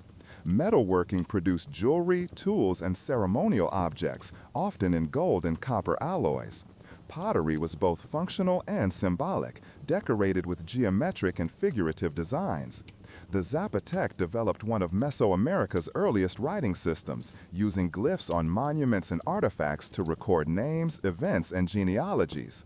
These achievements reflect both practical utility and cultural expression, integrating function, aesthetics, and communication. Political organization was centralized, with a hereditary elite or dynastic rulers overseeing city-states and surrounding communities. Leaders controlled ceremonial, military, and economic functions, maintaining authority through ritual legitimacy and social structure. Councils and kinship groups facilitated governance, organized labor, and coordinated communal activities. Authority was reinforced through architecture, religious observance, and control of trade networks. Political structures enabled long-term stability, adaptation to environmental conditions, and integration of diverse populations into cohesive society. Military activity was significant, reflecting both defensive and expansionist aims. Fortified compounds, strategic positioning of settlements, and alliances minimized vulnerability to external threats. Warfare often involved organized infantry, projectile weapons, and ritualized combat. Military engagement reinforced political authority, controlled resources, and expanded influence. Strategic defense and coordinated attacks allowed Zapotec communities to maintain stability and protect economic and ceremonial infrastructure. The decline of the Zapotec civilization occurred gradually, influenced by environmental changes, population pressures, internal conflicts, and later European contact. While many urban centers were abandoned, cultural practices, religious observances, and artisanal techniques persisted in successor communities. The legacy of the Zapotec is evident in continued architectural traditions, craft techniques, and ceremonial practices, as well as in the persistence of indigenous language and cultural identity in the region. Daily life, agriculture, trade, and ritual observance illustrate a society that harmonized environmental adaptation, urban planning, social cohesion, and cultural expression.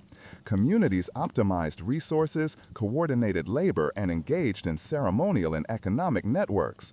Artisans and ritual specialists reinforced identity, hierarchy, and social stability. Trade and diplomacy extended influence and facilitated exchange of knowledge, materials, and spiritual practices. Political and religious authority provided cohesion, ensuring both continuity and adaptability. Even centuries later, Monte Alban and other Zapotec sites reveal insights into urban planning, craftsmanship, social organization, and spiritual life. Architectural remains, artifacts, and glyphs illustrate the integration of agriculture, trade, ritual, and political administration. The material culture of the Zapotec reflects their ingenuity, adaptability, and capacity for cultural continuity. Their story highlights the delicate balance between environmental mastery, societal organization, and ceremonial expression that sustained civilization across centuries. The Zapotec civilization demonstrates the enduring human capacity to thrive in challenging landscapes, develop complex social structures, and leave lasting cultural imprints. Agriculture, urban planning, trade, artistic expression, and religious observance illustrate the interplay between practical survival and cultural achievement. Though their cities eventually declined, the legacy of the Zapotec people continued to inform understanding of Mesoamerican history, societal resilience, and the persistence of human creativity.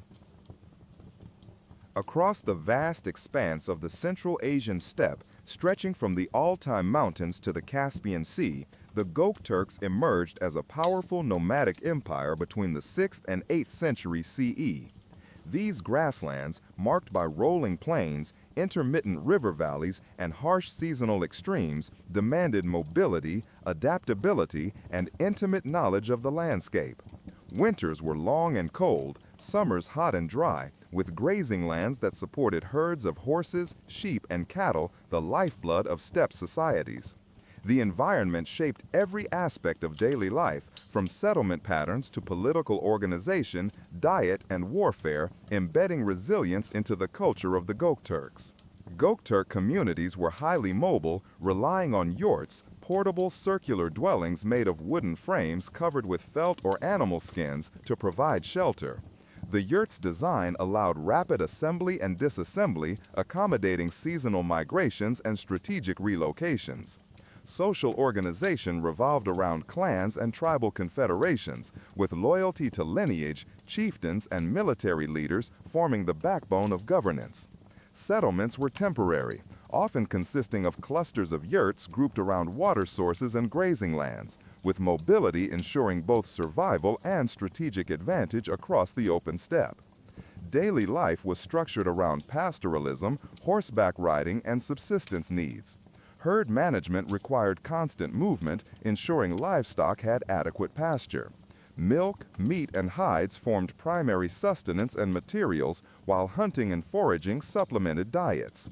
Men typically managed herds, trained horses, and led hunting expeditions, while women maintained domestic structures, prepared food, crafted clothing from felt and leather, and produced textiles and ceremonial items.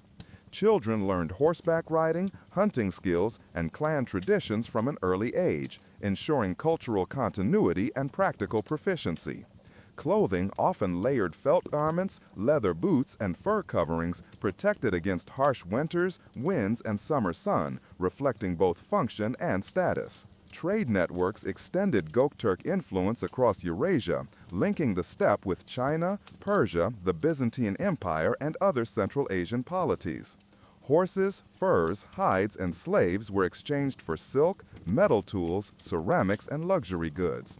Caravans and diplomatic envoys facilitated economic and cultural exchange, enhancing the empire's wealth and prestige. Control of key trade routes, particularly segments of the Silk Road, allowed Göktürk leaders to regulate commerce, impose tolls, and negotiate alliances. Trade reinforced political authority, economic power, and cross-cultural connections, integrating the nomadic empire into broader Eurasian dynamics. Religion and spiritual practice reflected a syncretism of Tengriism, shamanistic rituals, and ancestor veneration. Sky worship, reverence for Tengri, the eternal blue sky, and rituals invoking natural forces structured social and political life. Shamans mediated between the spiritual and material worlds, guiding decision-making, interpreting omens, and conducting ceremonies to ensure the prosperity of herds and success in warfare. Burial practices, ritual offerings, and ceremonial objects symbolized authority, continuity, and cosmological order. Spiritual belief reinforced social cohesion, legitimized leadership, and integrated environmental awareness into daily life. Military organization was central to Göktürk power. Cavalry units skilled in archery and mounted combat enabled rapid strikes, territorial defense, and expansion. Conflicts with neighboring nomadic tribes, Chinese dynasties, and sedentary states shaped strategy, alliances, and leadership hierarchies. Tactical mobility, knowledge of terrain, and coordinated clan efforts allowed small forces to control vast territories. Political authority and military leadership were intertwined, with elite commanders serving both as protectors of clans and as symbolic embodiments of unity, power, and legitimacy. Technological and artistic achievements reflected adaptation to steppe life and cultural exchange. Horse harnesses, bridles, and saddles facilitated long-distance mobility and cavalry effectiveness. Weapons, including composite bows, spears, and swords, were designed for mounted combat. Portable domestic implements, including cooking utensils, textiles, and felt tools, enabled efficient nomadic living. Ornamentation, jewelry, and ceremonial objects, often crafted in gold, bronze, or silver, demonstrated status, craftsmanship, and symbolic meaning. Written records, including the Orkhon inscriptions, captured political events, genealogies, and cultural narratives, illustrating early literacy and administrative sophistication in a nomadic context. Political structure revolved around khagans, rulers, supported by subordinate chiefs, clan leaders, and military commanders. Leadership combined hereditary rights, ritual authority, and demonstrated martial prowess. Governance relied on clan loyalty, coordinated military campaigns, and oversight of trade and tribute networks. Administrative organization enabled rapid mobilization of forces, regulation of trade, and maintenance of alliances, providing cohesion across diverse and dispersed populations. Authority was reinforced by ritual, symbolic artifacts, and the strategic management of resources, trade, and territory. Decline occurred gradually due to internal conflict, rival nomadic confederations, and pressure from external empires, including the Tang dynasty. Succession disputes, fragmentation of tribal alliances, and shifts in trade routes weakened centralized authority, leading to eventual absorption by neighboring powers. Despite political collapse, the Göktürks left enduring legacies in horseback warfare, steppe diplomacy, written inscriptions, and cultural transmission across Eurasia. Their influence persisted through successor Turkic states and the diffusion of steppe practices, technology, and organizational strategies. Daily life, pastoralism, trade, warfare, and ritual practice illustrate a society deeply integrated with its environment. Communities balanced mobility with political organization, military capability, and spiritual observance.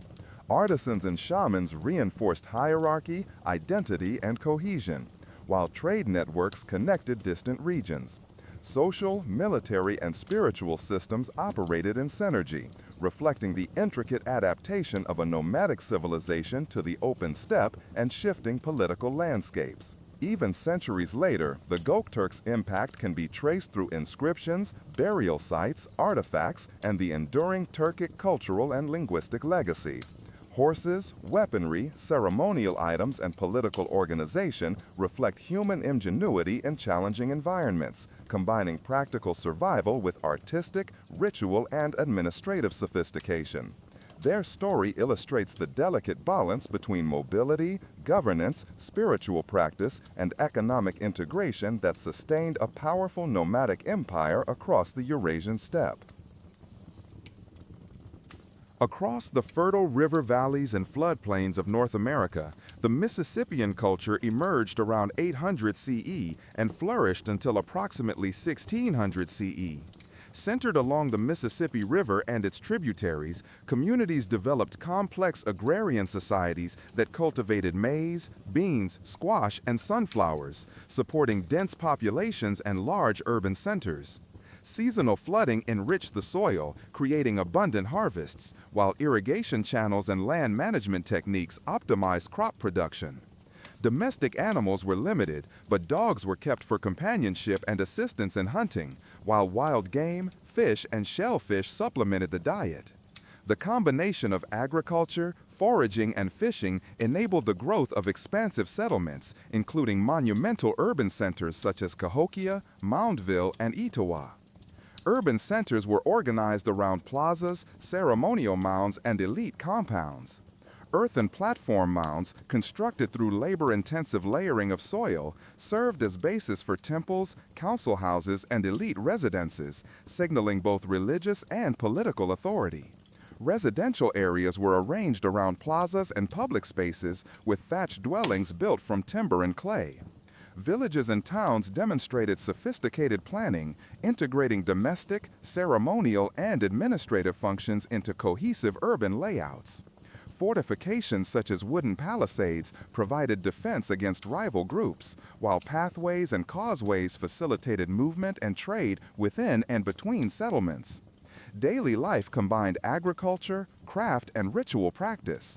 Men and women participated in planting, harvesting, and hunting, while specialized artisans produced pottery, stone tools, shell ornaments, and textiles.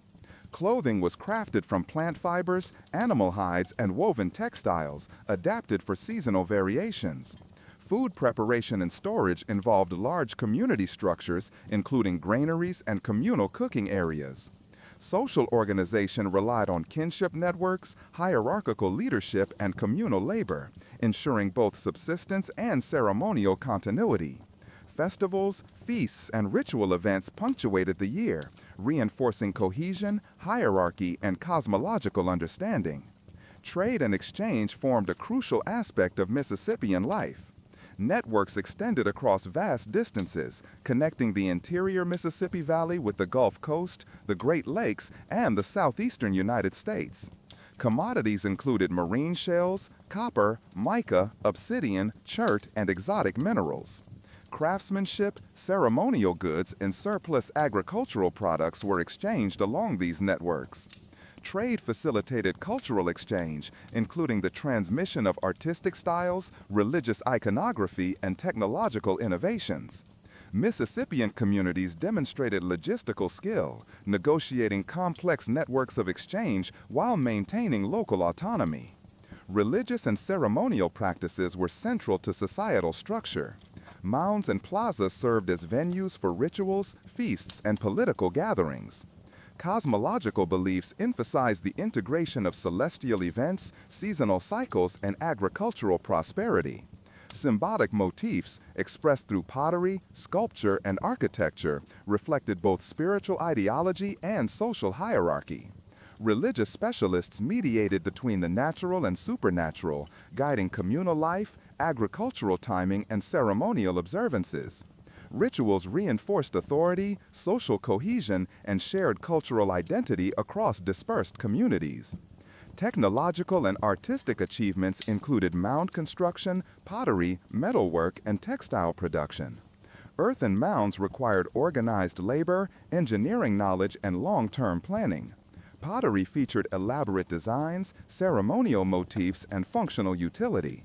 Stone and shell tools facilitated agriculture, hunting, and domestic tasks. Ornamentation and ceremonial objects reflected both aesthetic sensibilities and spiritual values. Infrastructure such as palisades, plazas, and causeways demonstrated advanced knowledge of construction, urban planning, and resource management. Political organization was hierarchical, with paramount chiefs or rulers overseeing urban centers, religious activity, and trade. Leadership was inherited or established through ritual authority, wealth, and social influence. Councils, kinship groups, and administrative elites coordinated labor, resource distribution, and ceremonial observances. Power was often centralized in key urban centers, but maintained through alliances, trade networks, and religious legitimacy. Political structures allowed for both social cohesion and adaptability in response to environmental, economic, or intergroup pressures. Military activity was typically defensive, aimed at protecting settlements, trade networks, and agricultural resources. Palisades, strategic positioning, and alliances minimized the need for permanent armies. Occasional conflict with neighboring groups may have been resolved through skirmishes, negotiation, or ritualized combat. Emphasis on social cohesion, ritual observance, and economic stability reduced the reliance on militarization, maintaining community resilience. The decline of the Mississippian culture was gradual, influenced by environmental changes, resource depletion, disease, and European contact. Urban centers were abandoned or transformed, while political and social structures dispersed. Despite the decline, the legacy of mound building, urban planning, trade networks, and ceremonial practice persisted in successor communities, leaving an enduring imprint on the cultural landscape of North America. Daily life, agriculture, trade, and ritual observance illustrate a civilization that harmonized environmental adaptation, urban planning, and cultural expression. Communities optimized land, water, and labor to sustain population centers, while artisans and ritual specialists contributed to social cohesion and spiritual continuity. Trade networks connected distant regions, facilitating economic, cultural, and technological exchange. Political and religious authority maintained stability, coordination, and continuity over centuries. Even centuries later, remnants of the Mississippian culture endure through mounds, artifacts, and settlement patterns. Earthen constructions, pottery fragments, and ceremonial objects reveal urban sophistication, social hierarchy, and spiritual ideology.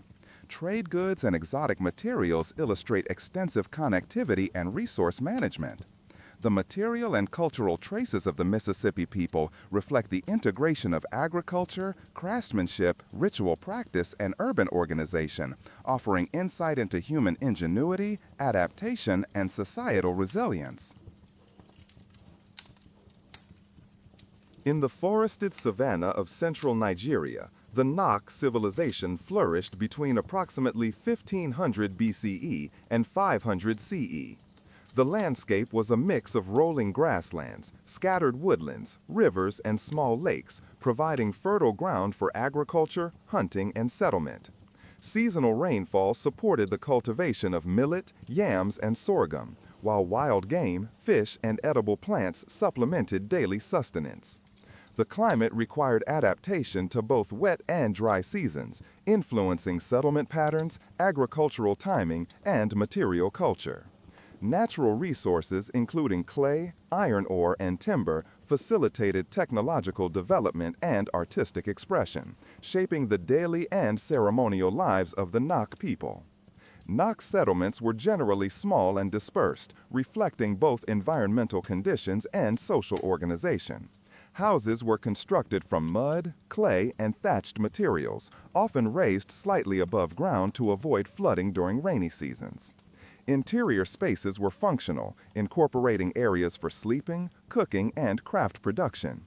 Villages were organized around communal spaces and water sources, with each household contributing to shared labor and social cohesion.